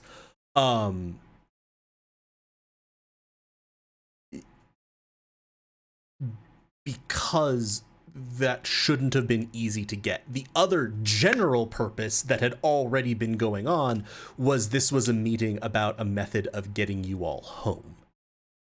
That was why Asana had originally suggested talking to Wiseman, and then this kind of got grafted on of how the hell do people know you're here? Yeah. Okay. Yeah, and where their safe house was. Yeah, there was just a whole series of things that were like, oh, you have attention from people who shouldn't be able to be giving you attention. What the hell's up with that? I would then ask Asana, what does Wiseman know about where you're from? I told him everything that I could figure out.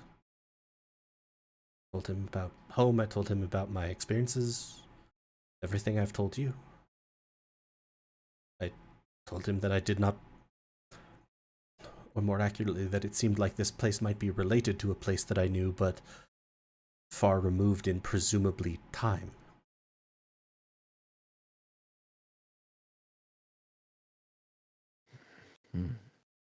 And at this, Wiseman was sort of like, yes, I wish to answer your questions, but before turning to any other business, but it also seems that at this point, one of your questions is partially about this business.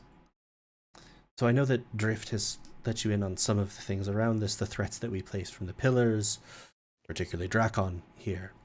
But to understand this, Drakon is one of the oldest of the pillars.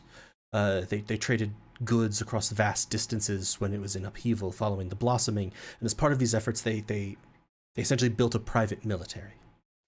and focused a great deal of effort on providing them with the best arms and armor.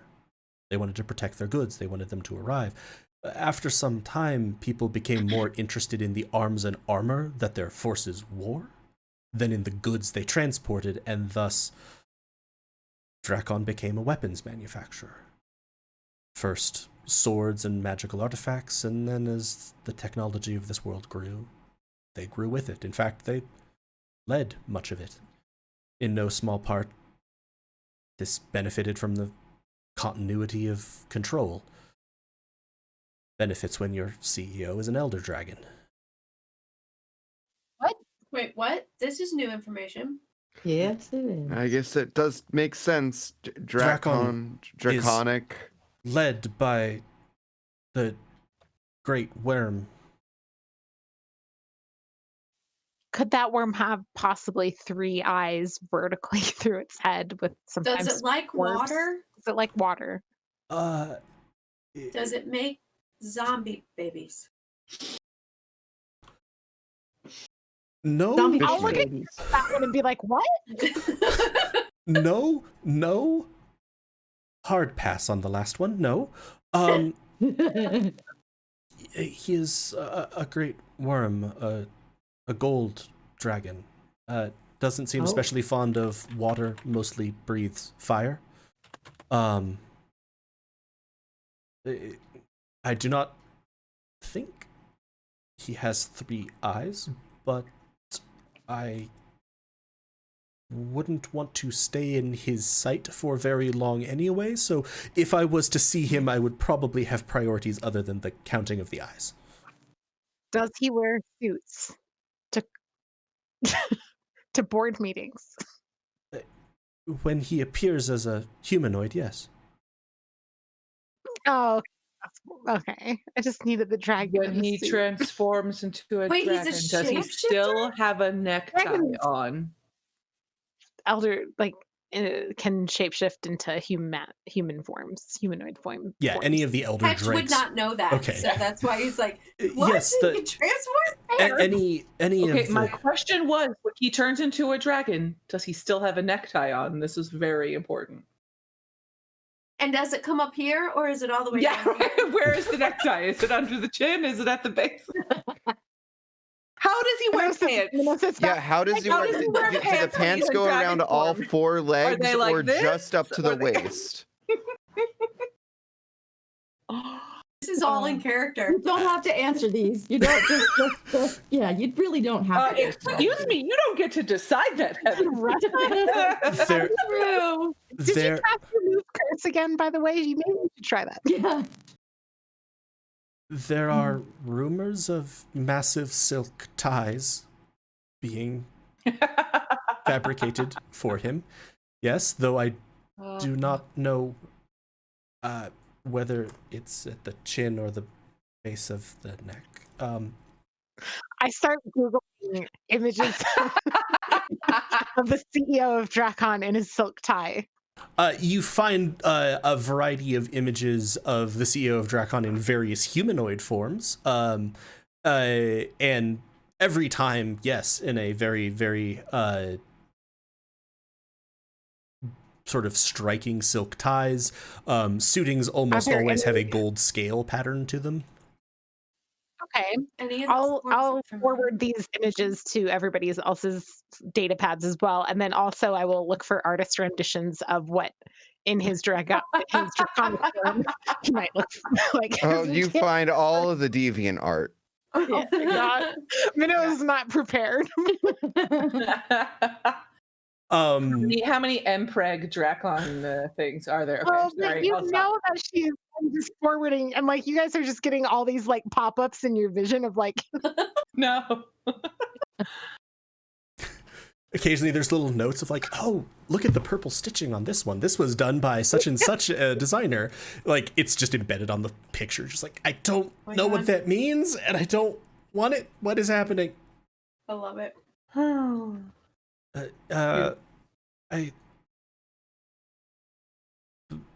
You do not come across any images of, okay. You do not come across any actual images Rule of... 34 doesn't exist in this? in this place. Yeah. That's why I said what? actual. You come across lots of Yes. images. There is the rest of you will notice a pause as like you've just been bombarded with these sort of email attachments, like one after the other of like this very, very obviously expensively dressed. Is it like a drop where if you're within a certain proximity, you can just drop these images to other people too? Because I'm definitely sending them to Wiseman as well. You are not able to detect any network presence for that's fine. Wiseman. Interesting. But there is a pause as, yes, Minnow has hit the Rule 34 of Moontree City, focused on Dracon's CEO, and is just like... For the next few minutes, she's not paying attention. She's like, is this possible? Just out loud, just a few times. You're gonna see Wiseman. Is your friend okay? I think she found the enhancements page. That, yeah. We're not used to this yet. That is So- that is completely fair. Yes. Yes. It's a little overwhelming at times. Jararith is the name of the CEO, which jives with what you found. What is it? Jararith. Jarara? Jarrith. Jararith. So anyway, before we began a discussion on neckties,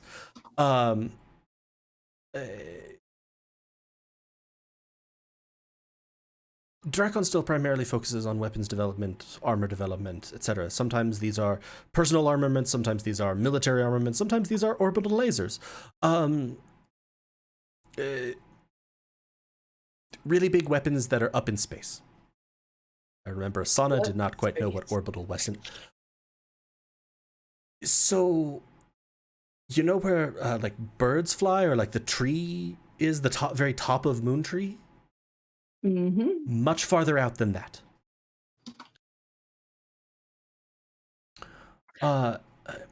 Where the stars are. Yes, exactly. Kind of exactly. Wow. Metaphorically. I think we're all just silent, kind of trying to picture this in our heads. Metaphorically or I think Figuratively?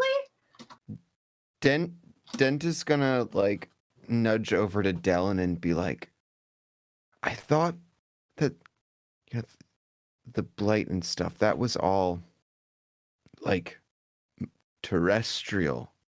Like so it seems like I don't know, like do you really think the blight extended up into the stars?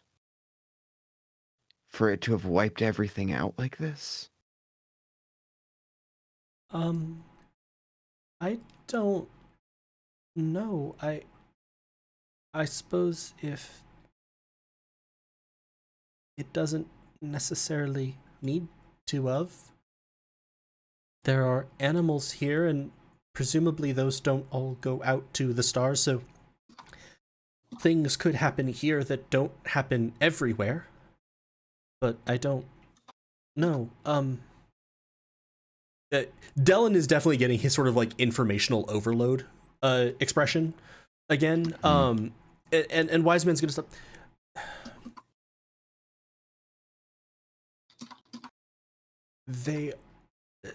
Space is where the stars are located, but the stars are immeasurably farther still away from us than where these constructions are.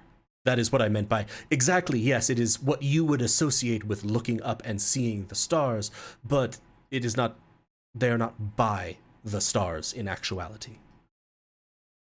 Quick note, all the stars that you see are actually the same thing as the sun, just very far away. Whoa. I immediately start Googling things about the sun. You begin getting lots of stuff around just sort of orbital structures and general basic astronomy. You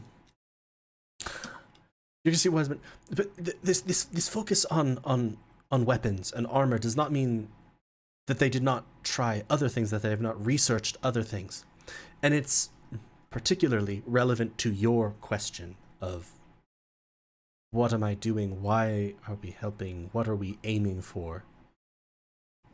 About 20 years ago, they began experimenting with the manipulation of time. Time is one of these sort of fundamental forces that you really don't want people whose first thought is, how can it kill something, to be messing with. There are some of you may be magically inclined. I know that Asana has said that magic in your time is rarer and not as common as it is here, but there are many spells that affect time in some measure, but there were no existing known formulae that traveled through time. This was exactly what Drakon sought to develop. First, they wanted to move someone through time and space reliably, essentially being able to position operatives in impossible locations. Impossible assassination as a service. But unfortunately for the safety and security of the world generally, Drakon had some very capable people working on this project. The research team was 12 scientists, leading figures in chronomancy, conjuration, abjuration, arcane theory, magitech. And at this, Wiseman's going to sort of push across the table to you all. Have you all gone and sort of sat down? Yeah. I would want to ask if this was like public knowledge that he was telling us right now, that they were, very much, out and about saying that this is what their goals are, what they want to do with time. Oh God, no. Believe me, very little of this, if any, has been publicly disclosed to anyone. This is,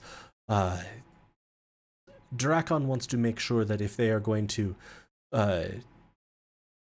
release something to the public, that they can spin it so that it is perceived exactly as they want it. They also are not in the habit of telling their competitors, the other pillars, what they are researching. But and again, they'll sort of push packets of papers across to you. This is some of the first paper also that you've seen. Almost everything has been data pads. And you will see 12 sort of packets. On the first of each is an image of a person with some basic information. And of the 12, 10 of them have a small X in the upper corner of the file. The two that don't are Vinla, an Eladrin woman, and Hokatum Sparkshield, a dwarven man. The others all describe sort of titles, etc. Hokatum was one of the two sort of assistant leaders of the project, along with Abriel Husong, a human woman, and the leader of the project was Melfanla Olaneros, an elvish woman, who has a red X. Honestly, as you can see, they had smart people. Had an occupational hazard of working with monsters. 10 of the 12 are either dead or vanished, and the ones who vanished are almost certainly dead. Drakon doesn't want anyone selling secrets. And there's quite a secret to sell because they figured it out. They figured out how to propel a creature through time. It takes an enormous amount of mana. It takes an identifiable mana source with a connection to the target time. But it's doable. You can send a creature through time. Yeah, we Can I just- realized that because it happened to us accidentally. But I think the key is that it was accidental for us, and perhaps knowing that it can be replicated intentionally is a whole different ball game. Not that Minnow has any idea what a ball game is. There's kickball and stuff in tier. Doing this on purpose could they have made some sort of a doorway to where we are to bring things here that have a connection? Like, But let's just say they want to send armies there or something. that's kind of my other question too, is like the chicken egg thing of needing something from the anchor time. Could it be an artifact from the past that anchors it? You know, a magical sword A could be tree. enough to begin the process, or does it have to be something from that time in the way that we're from a different time? Like we don't belong here in the same way that like an artifact might survive 1,000 years. Uh, it is a very good question. The essentially your first proposition is the correct one. If the thing existed in the time, but importantly, from smaller scale research that Drakon conducted, if the thing existed at the time and possessed mana at the time, it needed to be charged. It is the mana that forms the connection, the bridge. So in your example, say a magical sword, yes, that would work, absolutely. It would almost certainly entirely consume the item in the process. This is not cheap to do in the sense of the amount of resources that it expends. You could think of this as an item with mana from the correct time is the most valuable. If you think of it like spending coin, it is the most valuable resource that you can have. So if you have enough of that, you can simply do that. But normal mana that is all around us right now with no connection, can also be spent. It's just much less valuable. Does So this mean that? I was just going to ask. Does this mean that some incredible source of mana was spent to bring all of us here?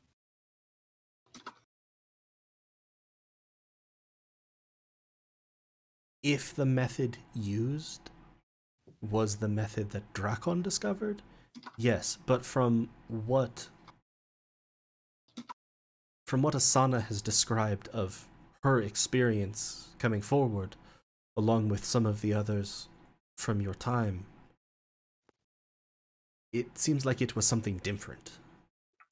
Coming forward, you think that we're from the past. Just checking. Did you forward in time? That had been my assumption, given what Asana had described of the lack of the trees, the presence of the rather lack of magitech, but Okay, time is so a let me strange ask squirrely you. thing. True. That's what we've learned. Time fuckery bounds. Okay, Rewind. what's the biggest source of mana? The tree, right? If you wanted to power something huge with time travel, do you tap the tree and destroy it? And is that why? What if that's what caused? Because, Our like, here's our cataclysm. theory. Yeah. If the blossoming happened in our past, and now we're in our own past, distant past, Dracon's figuring all this out. At some point, they get to the point where they can tap the tree as a source of mana, perhaps thinking that it's infinite, that they could power time travel infinitely if they can tap the tree at different points in the past. But what we know is that ultimately, it destroys the source of mana. Then we have the cataclysm, the destruction of the tree, and now we have Moontree Rock, which, when you say there isn't a tree in our time, I think that maybe There the is a tree. the- That rock is the tree. I we could think the rock is the connect tree. it from No, I, Ketch's investigation and from my what the tree showed me when it made me vomit. We do need to come back to that point as well. That's going to be important. The talked to vomiting? the less so that part, though it is interesting that it affected you that way. It tried to take over my mind. That's concerning. You seem all right. It was very concerning. I am all right, thank you. You are going to see Wiseman sort of like look at Nero and almost lean to Minnow, who's on the other side of the table. He does normally speak this slowly, right? Like, is he okay? No, it's an effect of the yes. Oh, thank God. Last time I tried to immediately tell things, everybody seemed unhappy with me for doing it. So maybe I'll make sure that I won't. I would like to share everything with you because you seem very nice and trustworthy, Wiseman, but I'm going to look to my team and see if they're okay with my sharing. What are you sharing? Or what do you want to share? Everything I learned from the tree.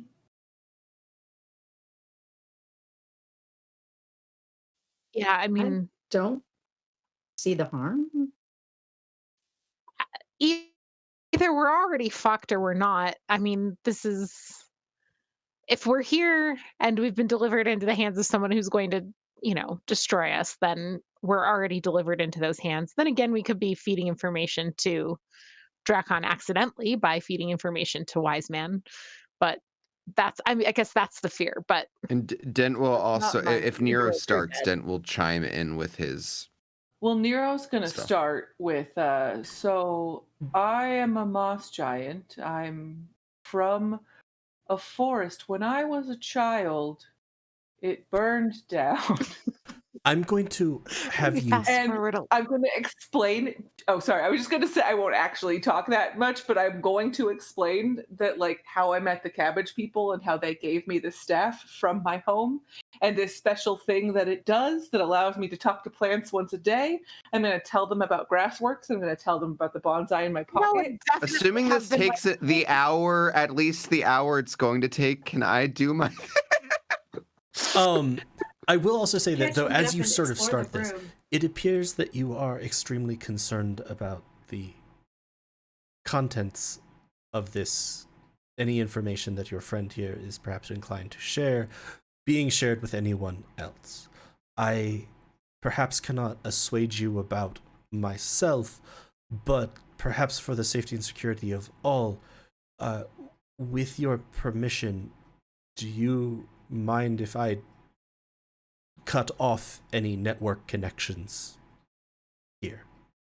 I don't know what that means, but sure. You will not be able to access the net. I generally don't. So no I one can Do you- spy on us then.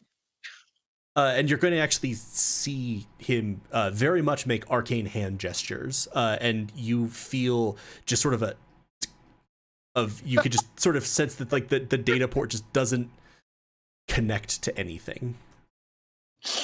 Is this room warded against magical scrying? Yes. It is also shielded, much like Asana's safe house was. Me sandwiched between at least 3 feet of lead in all directions.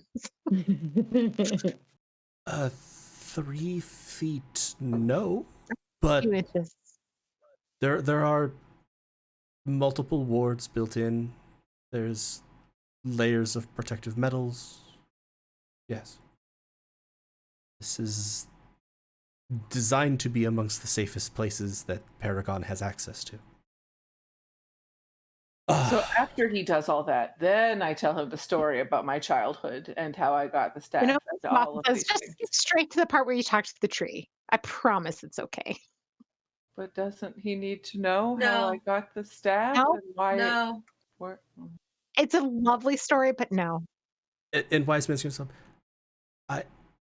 your friends are perhaps right, because we need to figure out what we need to figure out now.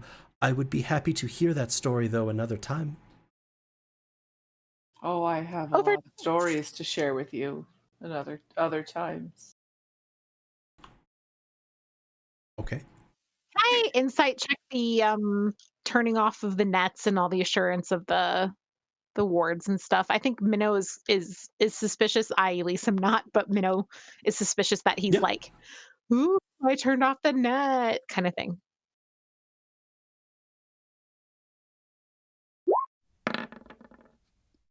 Uh, 24.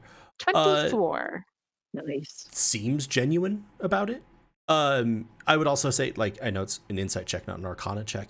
You certainly felt a magical effect, sort of disconnecting the network. And with the straight insight of it, they seem to be just on the up and up about, yes, as far as I know. Gesundheit. As far as I know, this is warded against everything. Thanks.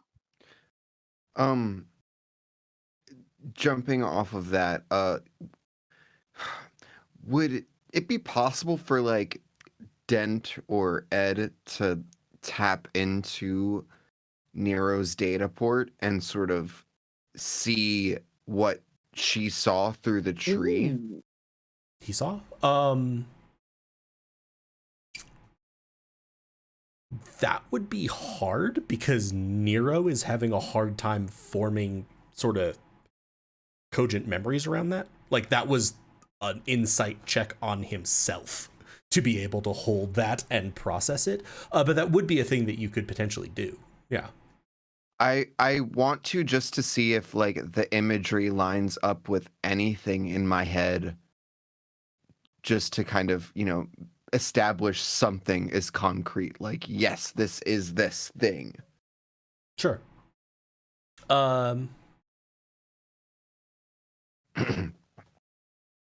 If that's going to be your focus, we can say that you're working on that, and then I'll have you make some checks on that in a little bit. Yeah. As you do that, because it's a process.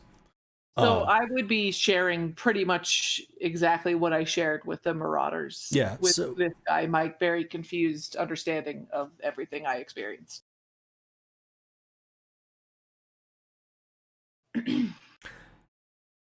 You have access to magics that are not present in this time. I do not know of anyone who can speak to plants as you describe.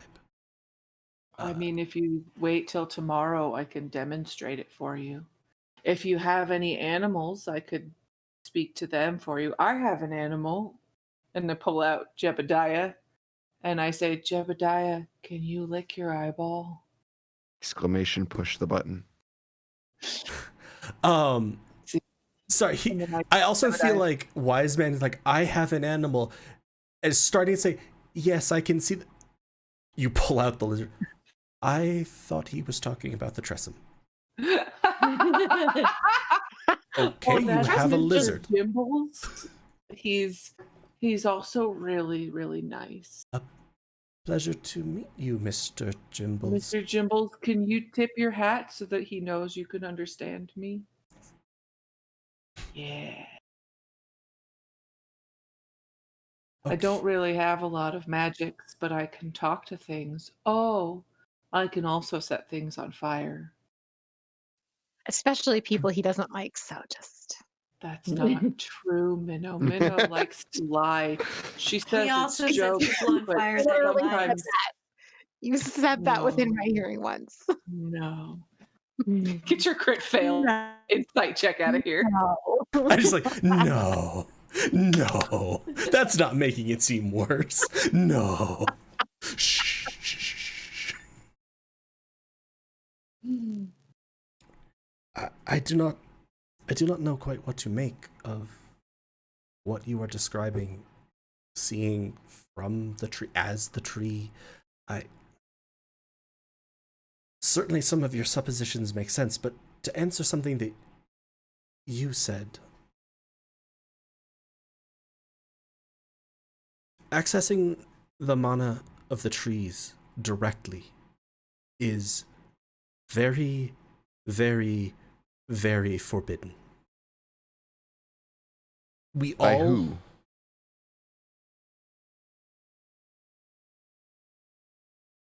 Each of the 8 pillars has agreed that they will not do this.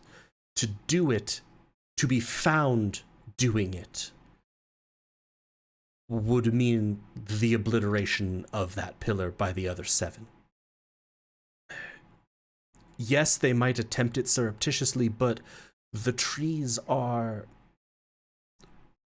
almost neutral sites. No matter who controls the territory around them, generally there are always representatives of the Union of Governments nearby. There are always representatives of multiple corps of each of the pillars.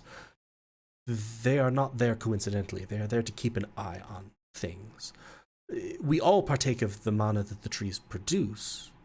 It is what suffuses this world, but to directly interact with the tree is not a thing. Jeverith is a cunning old worm, but he would not risk his obliteration unless he was entirely sure that doing so would enable him to obliterate them first. Right. Was Well- I accessing the tree's mana when I healed Nero?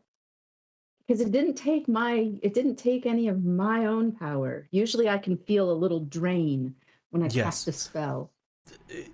People near enough to the tree often report something similar to what you've described. That not the pattern, not the bad part. Right. The feeling that they can cast spells and don't tire. It doesn't drain them at all, and it's widely assumed to be that they are accessing the tree's mana directly. But yet there have been no reports of this. None that I am aware of, but I also have never had someone from an entirely separate time access the mana of the tree. At least none that I know of. There are some others from your time who maybe not within our organization. I don't know guess that we'd want to it's- tell them to go try either. Worth pointing out that you accessing the mana of the tree starts transforming your skin, kind of like its bark, or like stone almost, or like the bark skin. And the stone has the pattern of the tree bark on it. I mean, if the tree transfers and dense vision, the tree transferred its pattern onto the stones around it. So things that are, or when it is exerting its influence or its power into things that aren't itself, is this a sign that that's happening? I suppose that's one way of interpreting it. Then again, nobody else gets this bark skin pattern. In Ed's vision, as well as what's going on Ressa's arm right now,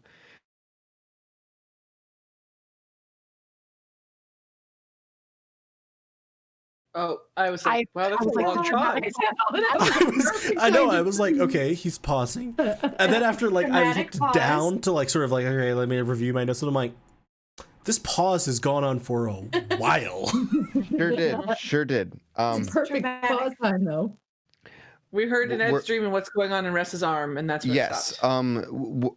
Did it appear as though when the tree was casting out its pattern that it was like causing those things to assimilate with it? Like, were they not only getting the pattern but also the hue and material composition, or was it just like a bark pattern? It similarly to Ressa's arm, it was also the hue and sort of composition seemed to be starting to change.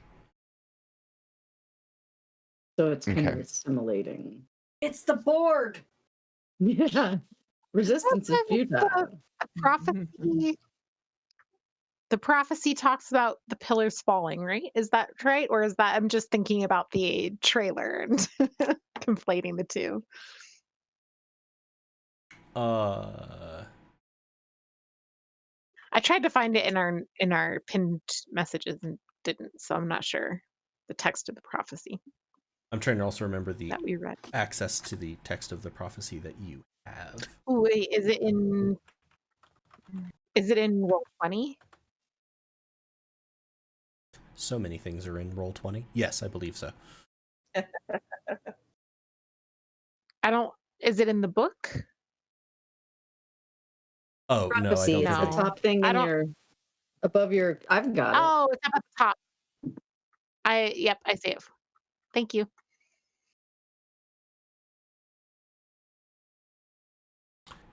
But to continue answering your question, the other problem with attempting to tap the mana of the tree, besides the, again, obliteration, the tree produces mana itself.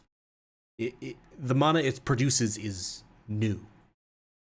To outside of directly interacting with the physical reality of the tree, which would be much harder to hide, the mana that it is releasing is newly created. It wouldn't take you back anywhere.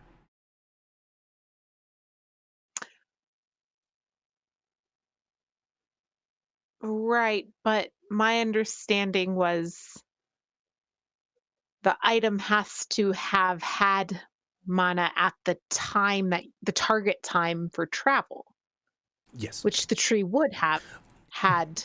But it's physical. But again, that more my point was that it would not be possible to just siphon the mana. You'd have to be directly interacting with the physical tree. At which point, obliteration. So that it would not be so simple as trying to just skim mana from it. Sure. I think that, okay, I hear you, and maybe my theory is total bullshit, but we're talking about a point that's still in your future, where sometime maybe 300 years from now, maybe 50 years, maybe tomorrow, Jareth is like, this is it. This is my chance. I finally know what I need to do to obliterate my competition, which is what you said would be the one thing if he was certain. And nothing quite like saying, I'm going to use the tree to power a strike against all 6 other corps at once. Right? 7, however many there are. Sorry. 8. 6, 7, 6, 7. 8. There's 8 total. There's So 8 against all pillars. 7 other corps at once. Use the tree to funnel that, or to power that. That's a huge amount of power expended. It's a vital blow against all of his enemies at once, or all of the people who would obliterate him if he were to try this. So testing these things out on things like us, and I gesture at us. I mean, okay, maybe we're down the rabbit hole here, but I'm just saying, like, if we're trying to think of like what something that could explain how that tree goes from the tree to a petrified stone, if that is what happened, that could be it. There's about to be a cat in the room with you all as Meow. cat is just screaming away. It's Mr. Jimbles.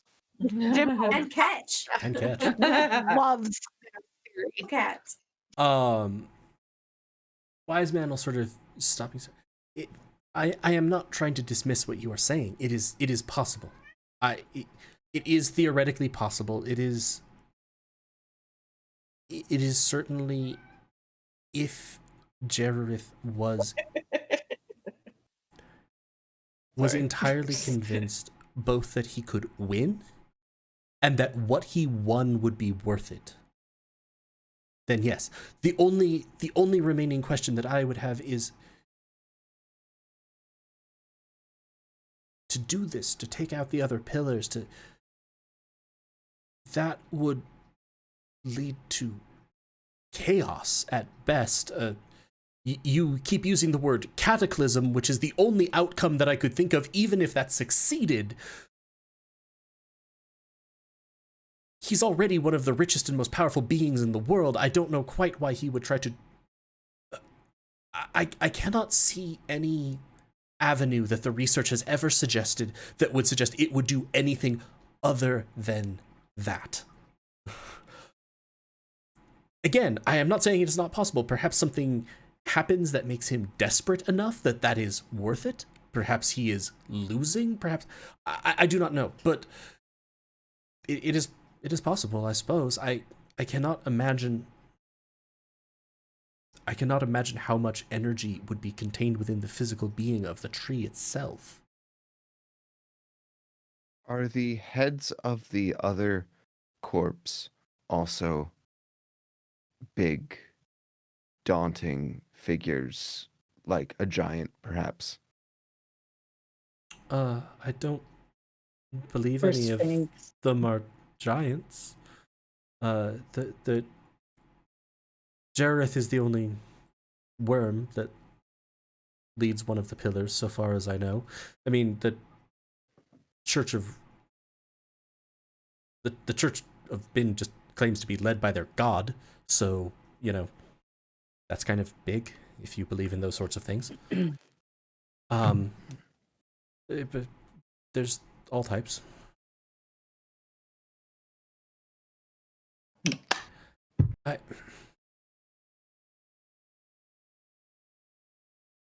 Whatever time you're from, whatever point it is, I believe that you can be gotten back there because I've seen it done.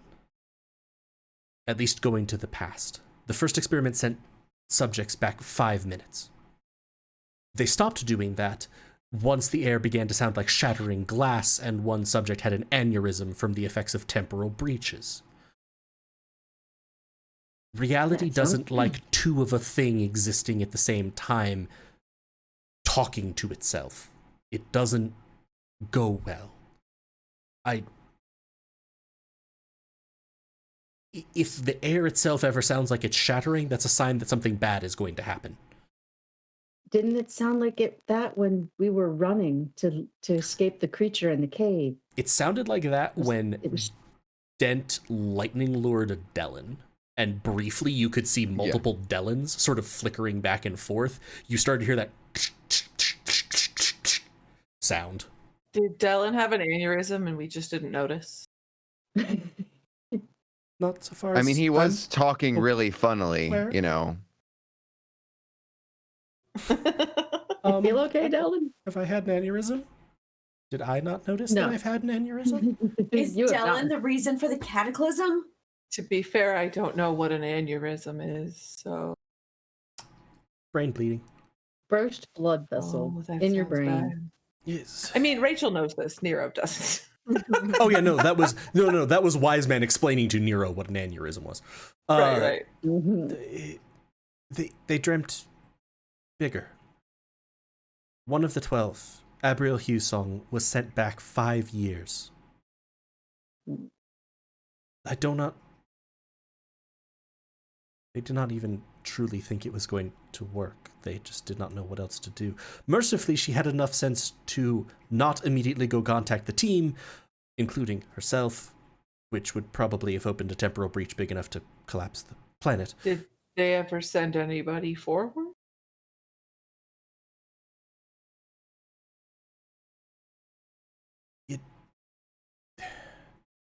They tried originally. It doesn't seem to have worked. The people that were sent forward either didn't arrive or weren't still there, or they disappear, but they're not met with on the other side. They're not, if sending them 10 minutes forward, and if it worked exactly right, it should be they're gone 10 minutes, they're there. There's the gone part, but never the there. So how did you know that Abriel never contacted anyone? because several minutes after she disappeared, she came into the room, 5 years older, with data logs. She had seen the results of the experiments sending things back 5 minutes. She didn't want to find out what would happen if she contacted herself. She was displaced in space as well as time. Very slightly. She, according to her notes, she woke up a little bit south of the building. Recognizing that it was not the same day, she essentially hid herself away for 5 years. She recorded herself. She tried to make sure what was happening, tried to detect if there was anything wrong with her. She tried to ensure to every degree that she could that she was in fact 5 years in the past. And she knew when she would disappear, so she reappeared. Makes it sound like she just appeared. She walked in. I understand. Galway, is Wiseman using tech? Can we tell if Wiseman is using tech to modify their voice?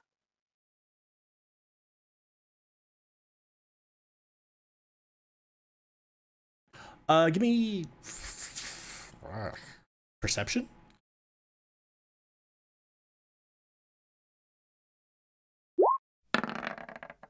Nice. 27. Yes. Wiseman's voice is being modulated slightly by the mask in a similar way to you've heard Dent play with sort of a couple of the settings that he has, and also you notice that Asana's voice is slightly different when she has her mask on versus when she has it off. And it isn't just a sonic quality of the, she's muffled or anything. Yeah. Well, never mind. I can't because we're not online. So I will hold on to that thought. So, but yes, every exam suggested that every test that Drakon could run, everything would be done, seemed to suggest it was her. 5 years older, despite the fact that it had been an hour, a day, whenever they ran the tests. 5 years spent being in two places, or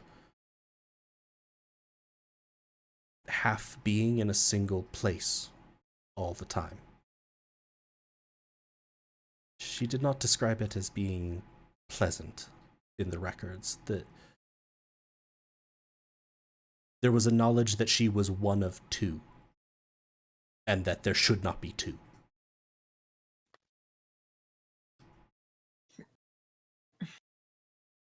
So you were saying that Drakon has been running these experiments for the last 20 years? Or at least was it 20 years ago that they had this breakthrough? It was 20 years ago that they began the research. The breakthrough, if one can call it that, was only 7 or 8 years ago. And then this person resurfaced. Then. What, 2 years ago? No. Then. She was Okay, sent back 5 years from then and walked back in then. But we wouldn't anticipate having such problems if we're sent back Correct. to the right time, slightly after we left. Exactly. That is one of the things that, assuming, because you've raised an enormous question mark as to whether you are actually from the past or the future, and there's much less I can do if you are from the future. I don't know, though, because it's not like, the people didn't explode, they just didn't arrive in the future the way we expected them to. And they never, did anybody ever see them again? Or did they just go? No. Here. You have a unique opportunity. You are not. You've moved forward. There's done correctly, aimed correctly. Yes, it should be, in an ideal world, seamless, but we'll give it some padding because that wouldn't be a good idea. But yes, there shouldn't be any chance of temporal breaches. Should be fine. How would we target a time like that? Question. Huh? That's what I'm wondering. How do we pick what time, and can we pick our place? Because I don't know about you guys, but I don't want to go back to where the big monster thing was. Agreed. I don't want to fight that thing again. At all. I don't think we fought it in the first place. No, Well, I mean, we tried.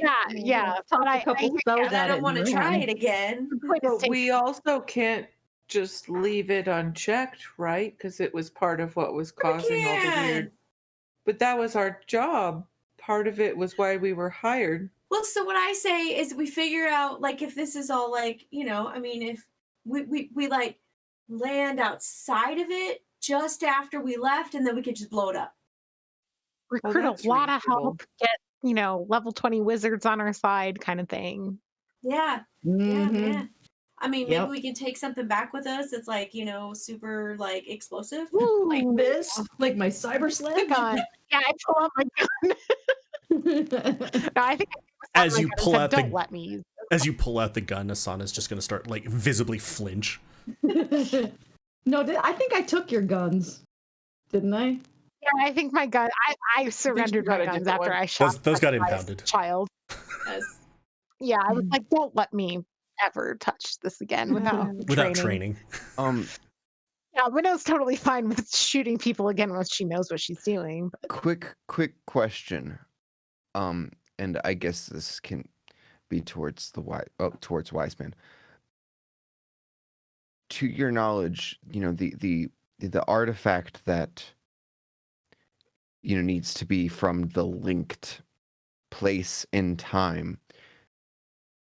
Is it the mana inside of that artifact that is the link, or is it the artifact itself? Because, and Dent kind of just whips out his magical greatsword and is like, because this could be something, but I don't know when the mana in it was created. It is not its creation, it is the existence. And to answer your question of how to pick the time and place, think of this almost as a spell augmented by technology that the person being transported selects the time and place. The clearer the image that you can make, the clearer the sense of the time, generally the more accurate that we found it to be. so, Go ahead. well, I'm just thinking. I mean, like, there's so many strange things still about. If that's the case, then almost certainly whatever brought us here is not using the same method to transport people around time, because Asana arrived 3 years in this time before we did. And if it wanted to bring as many people as it could at the same time, then surely it would have been able to pick a day and time. I don't know. Does that make sense? I'm just thinking, And she had only been gone 3 days in our time. yeah, but if the target time has to be clear, but No, We- I think that you are right. That what Asana has described in her experience, what some of the others who I have heard from have described in their experiences, does not sound like the same thing. Asana would have no knowledge of. Asana had no knowledge of the place that she arrived. She was confused and scared and terrified in a place that she had never seen before.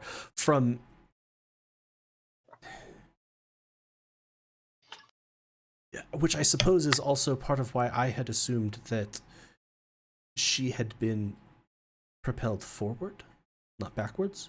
It seemed an entirely different method. But time is a strange, squirrely thing, so I don't actually know. What I will say is, along with this, the reason that this is so vital.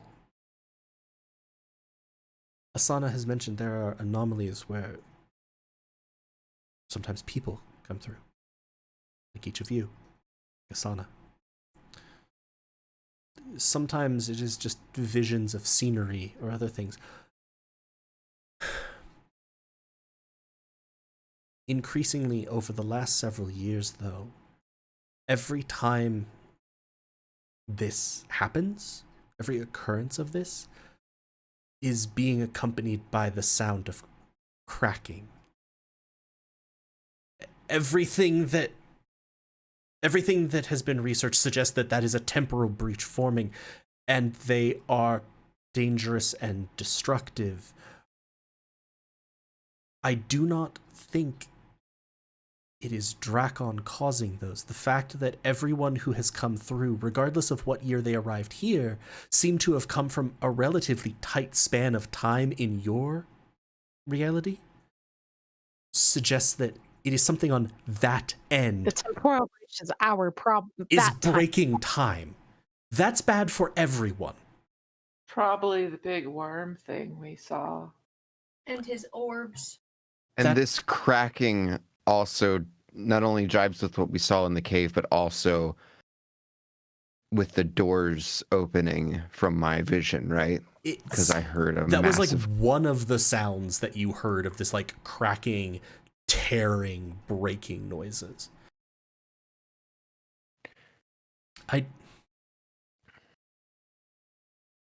My request to you, my offer to you is thus both one of helping you, since I believe you might want to return home, but is also a request.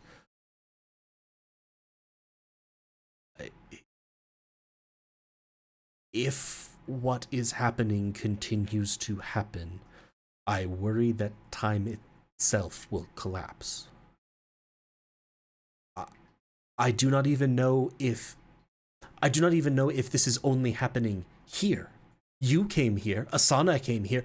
I do not know if there are others from a day past your knowledge that are 1,000 years in the past or the future. From now, I do not know, but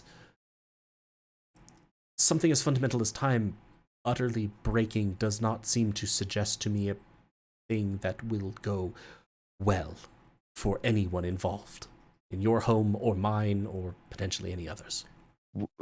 Would anyone possibly have anything to gain from that?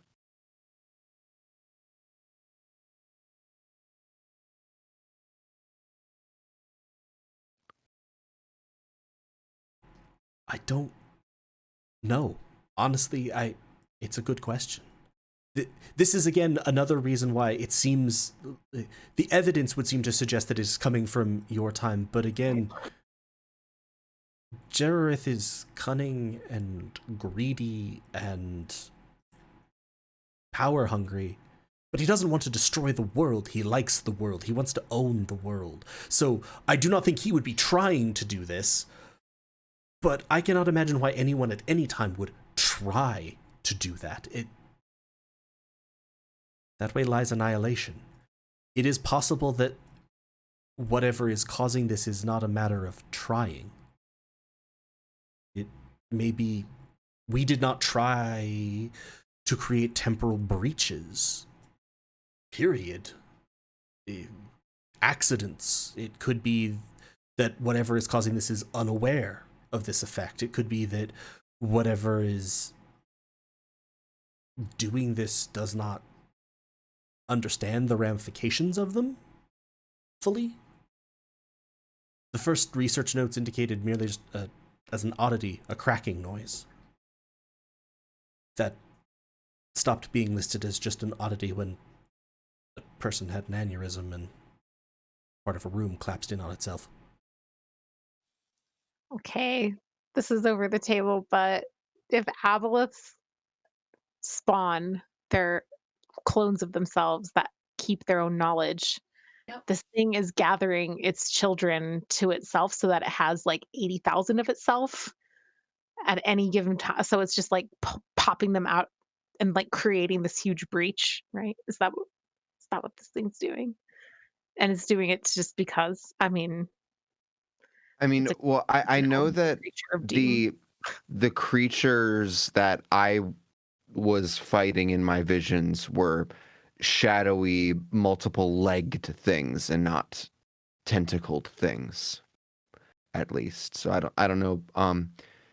but back under the table.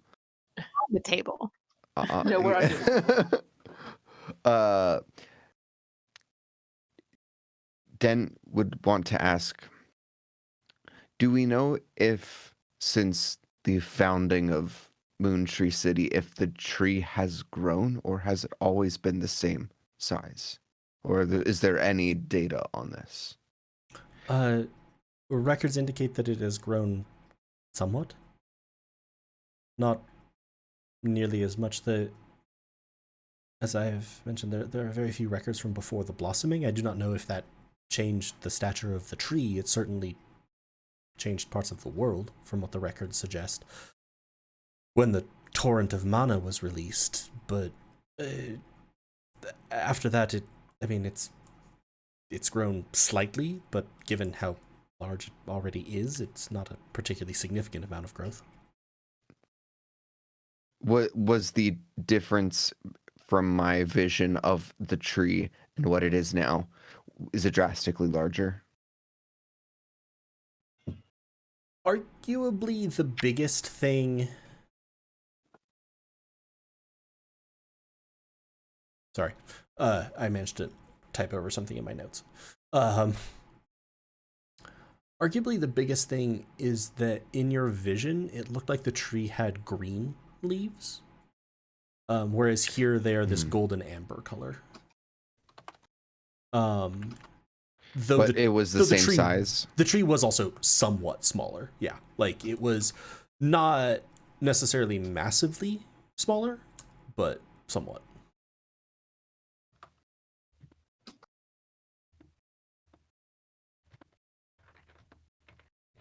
Okay.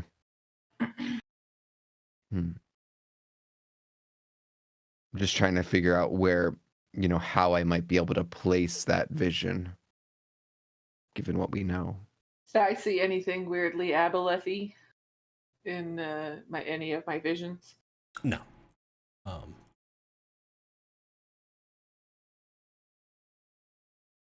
No particular connection to fish. Dang it. Blah, blah, blah, blah, blah, blah, blah, blah. You all have given me much to think about, but the core of what I have been able to come up with is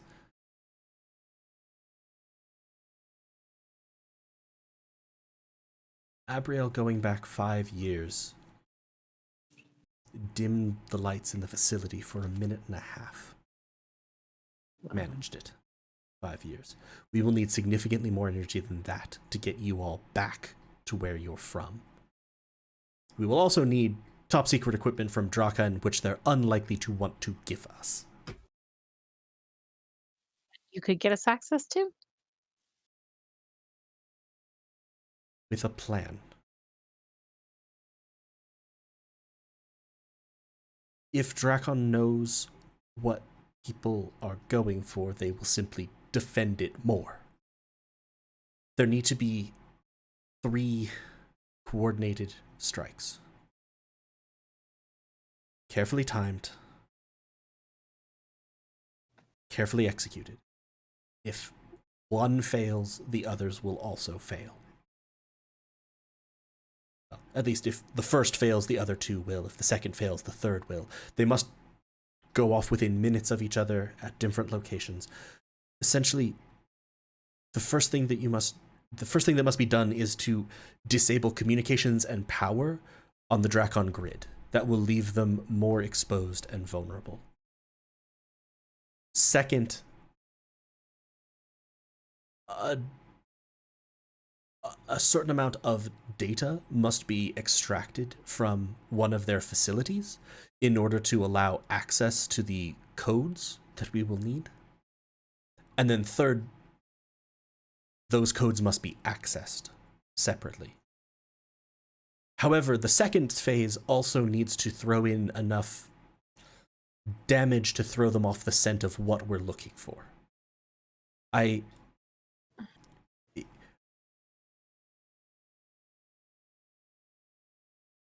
gonna stop.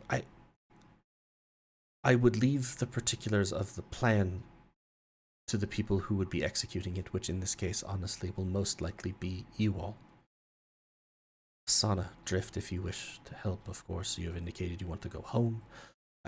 You have time. It's my job to bring her home. You have... Very good, then. You have time. I would say that you could plan this and take care of anything else that you wanted to, prepare yourselves, etc. for 2 or 3 weeks. But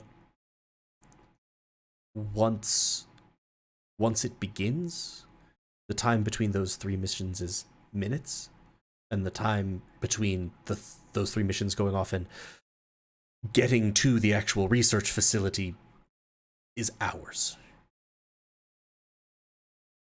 Otherwise, the CEO is an ancient dragon. I mean, their guard forces are not to be trifled with.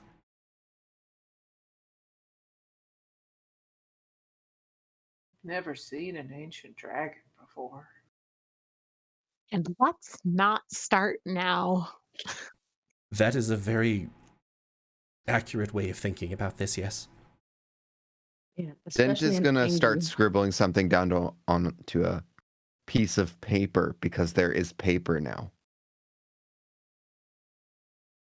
Yep. So when you say 3 phases to this, does that mean 3 separate teams? Yes. Or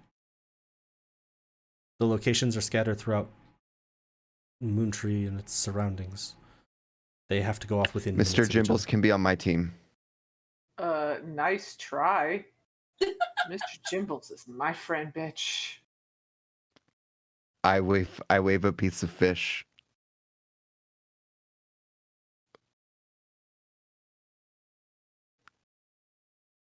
Mhm.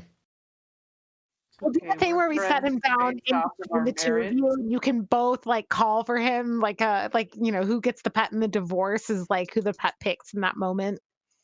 I don't think Dent could deal with that merit kind of animosity towards Nero, though. and personality, not just That's based all off right. of what I Catch can just give pulls him. out a scratching post and just starts doing this. From nowhere. Mr. Jimbles is like, no, that's where I'm going. yeah, you probably have catnip with you too. Oh. There's Missy.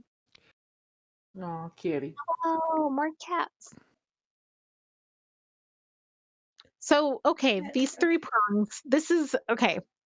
It's really 4 parts to the plan. We do disable comms power, extract data, input codes. Yep. Right? Those are the 3 things you said. Then we reconvene, get ourselves to wherever the equipment for the lab is, and then use the equipment to not teleport, but transport us back to our proper time. Yes. Just so. And why would you help us with this?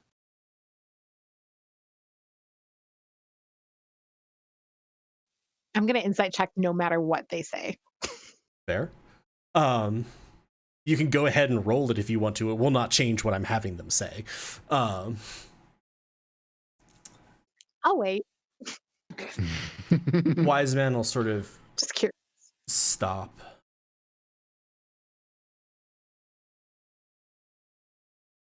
Because reality is breaking. As much as the pillars are evil, even they do not desire the destruction of the world, and they have people who may be complicit in their crimes, but who are not active. They do not all deserve to die. The people hurt by them do not all deserve to die as time collapses in upon itself.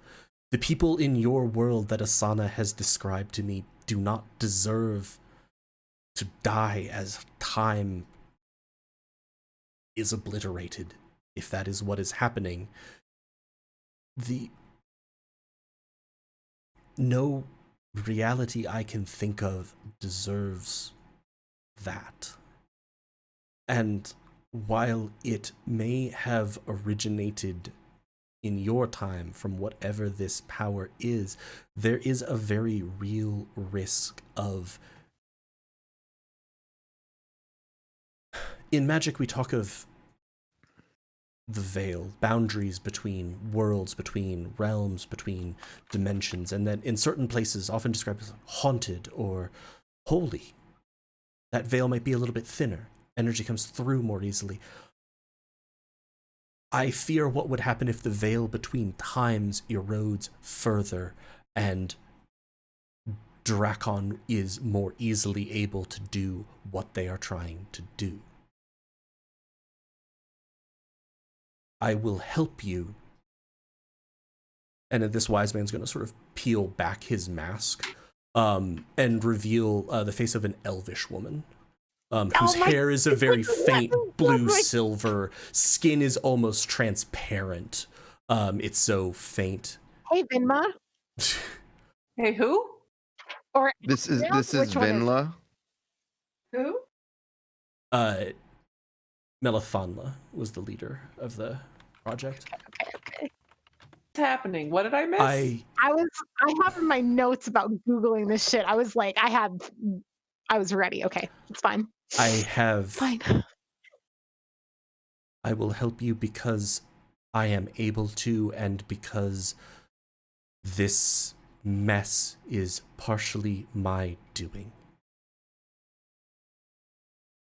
I was gonna be my I was gonna say, the funny thing was, I'm like, you could go ahead and make the insight check because this is building up to exactly what you... Oh, you knew it all along too. Moment, I've known it all along. I mean, I didn't know which person it was, but I was like, oh, this is a woman. She's on the team. It's probably either Abrielle or Vinla or whatever. And like, I had like a whole thing of like, who... She just pulled her mask down. No, It's I meant, how did you know before? Because that's why you asked about the voice changing. Because I started suspecting it was Abrielle, which is why. Plus, Galway has been very careful about using they them pronouns, despite the fact that what's her name? Asana has used he him pronouns when she talks to us about Wiseman. Galway talks about Wiseman with they them pronouns, intentionally obscuring gender. But regardless, I also, as the conversation went on, there was another cue with pronouns. Wiseman began dropping into saying we repeatedly. Yeah, and like that was the thing, was like, yeah, okay, like so much insider information, right? Of like, well, Abrielle reappeared 5 minutes later because she walked through the door into the room where everything was happening. I'm like, yeah, you wouldn't fucking know that unless you were there or you had, right? The other option here is that, of course, they had access to like really, really, really classified information, but even that is like, how are you a ghost in the system that's this tight, you know? So anyway, it's fine.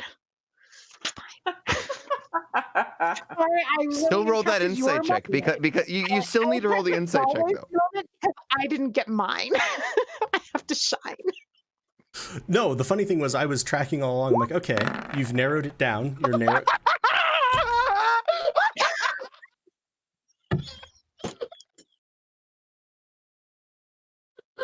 It couldn't be any... That was a critical success with a 28. It couldn't have been anything else. It had to justify that you figured it out. Oh wow, Love it. wow. Nero the whole time is just like, who is this? Well, I guess the good thing about that is that, now there's a dice roll justification for how Minnow got all of this. Whereas Elyse has just been the one tracking it all. But. So, Minnow, as this was happening, as this was leading up, you were sort of... Things begin stacking up in your mind. The information that Wiseman is sharing, but also the thing that starts to clock is that when Wiseman speaks about the plan, it's this sort of more detached, like this is this, this is this, this is this.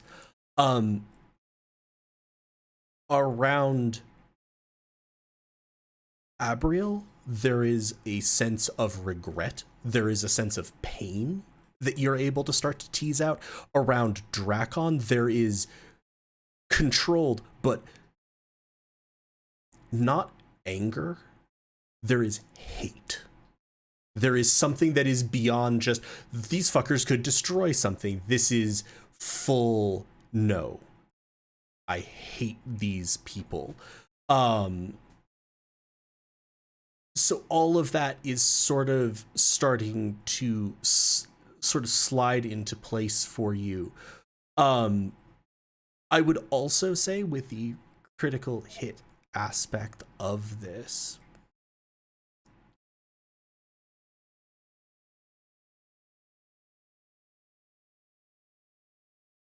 throughout this, and tell me if I'm wrong, Minnow has been slightly uncomfortable with this because of, is it actually possible for us to go home? Why is this person doing this? And blah, blah, blah. This kind of utter and complete realization of who this person is makes you more comfortable, for you can spot what's in it for them. This is a person who wants absolution. Yes. This is a person who wants atonement. Yes. And it's like, now I can be comfortable. Yes. You're not just in this for altruistic reasons. You feel like you fucked up. Well, right. And that was, like, man, I have the script in my head for like what Minnow was going to say to kind of like suss this out and try and like force this reveal, but wasn't necessary. But yeah, I mean, absolutely. I think that the atonement aspect of it was thoroughly picked up on throughout the course of the thing, and just, okay, cool, thanks. And how do you spell? Well, she has not actually introduced herself, has she? But you kind of weirdly, she has, because she gave you her dossier.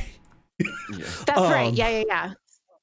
So I will drop that in chat, and then I will give Nero is very much just looking at Minnow and then looking at her and looking and just like not following at all what just happened. So unless somebody wants to explain things out loud, which is fine, but like it's just very. I will also go ahead and give you one other benefit, because so much of that crit was used to frankly just scaffold in the things that Elyse the player had already figured out. In this moment of mental hyper-attunement, like to sort of all of these pieces of information, but also just the physical attentiveness to like the gestures of the mask, the body language, all of that. You're just so focused, and everything is clicking through and everything is making so much sense. And you're like, yes, this, and then you're kind of tracking it out. It almost feels like it's extending into being able to feel the edges of like, oh, this must be what the plan needs to be. Like part of like Minnow's heist brain has kicked in and is like on a separate track. And then part of Minnow's incredibly paranoid brain hears just faintly the sound of cracking concrete, of a ghostly song that you've heard before. As the doors behind you burst open, as the ceiling shatters in, you turn and see huge mechanical constructs. And as the doors behind you shatter and lie wreathed in flames, you see a horrifying figure of a girl's body atop spidery mechanical legs. And here, found you. And let's wrap up there for tonight. I'm sorry, what? We should have fucking burned her body. Minnow is never going to let us ever leave an enemy body anything but dismembered, burnt, buried under concrete from now on. Ressa agrees with this. Also, Much I so. hate this song. Holy will do shit. For us tonight. Thank you so much, everybody, for joining. Thank you to the players for playing. Everyone in the chat, thank you, Chelsea, for the poem. As a reminder, ! merch, and you can go check out Stormbringer, who has been given leave to get pretty fucking violent. You can, of course, use ! KO-FI to donate directly to us. You can give us a follow, which is totally free here on Twitch. Get notified whenever we go live. You can also subscribe to us to support us monetarily and get notified when we go live. And if you have Amazon Prime, you can do that for free with Twitch Prime. Yeah. I hope everyone had fun. I'm sorry that you managed to roleplay that so well that Wiseman revealed themselves. And you didn't get to just be like, J'accuse! But very well done, and when we come back, you're going to have a bit of a nanodrider problem to deal with.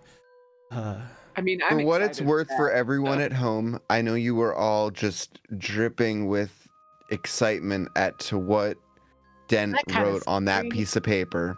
Oh. And he was actually writing a copy of the prophecy that he was going to give to Wiseman. Very good. Hopefully he'll still get to. Hopefully And they'll still have everybody's the still functional for that. So the Nero's other big things excited that are to in the fight room, for things. Yeah. did they come in with the nanodrider? They came in at the same time. They came through And, a ceiling, though. and those are in scale to their token size, so they're massive. Yes. They might be on our side. It could be like protective things. Yeah, I'm gonna Yeah. No, it's catch ever the talking to pessimist. Rachel's voice. So, thank you so much, everybody. Fuck. From all of us here at Helpful Goat, be safe, be well, be kind to yourselves and to each other. Love y'all. Bye.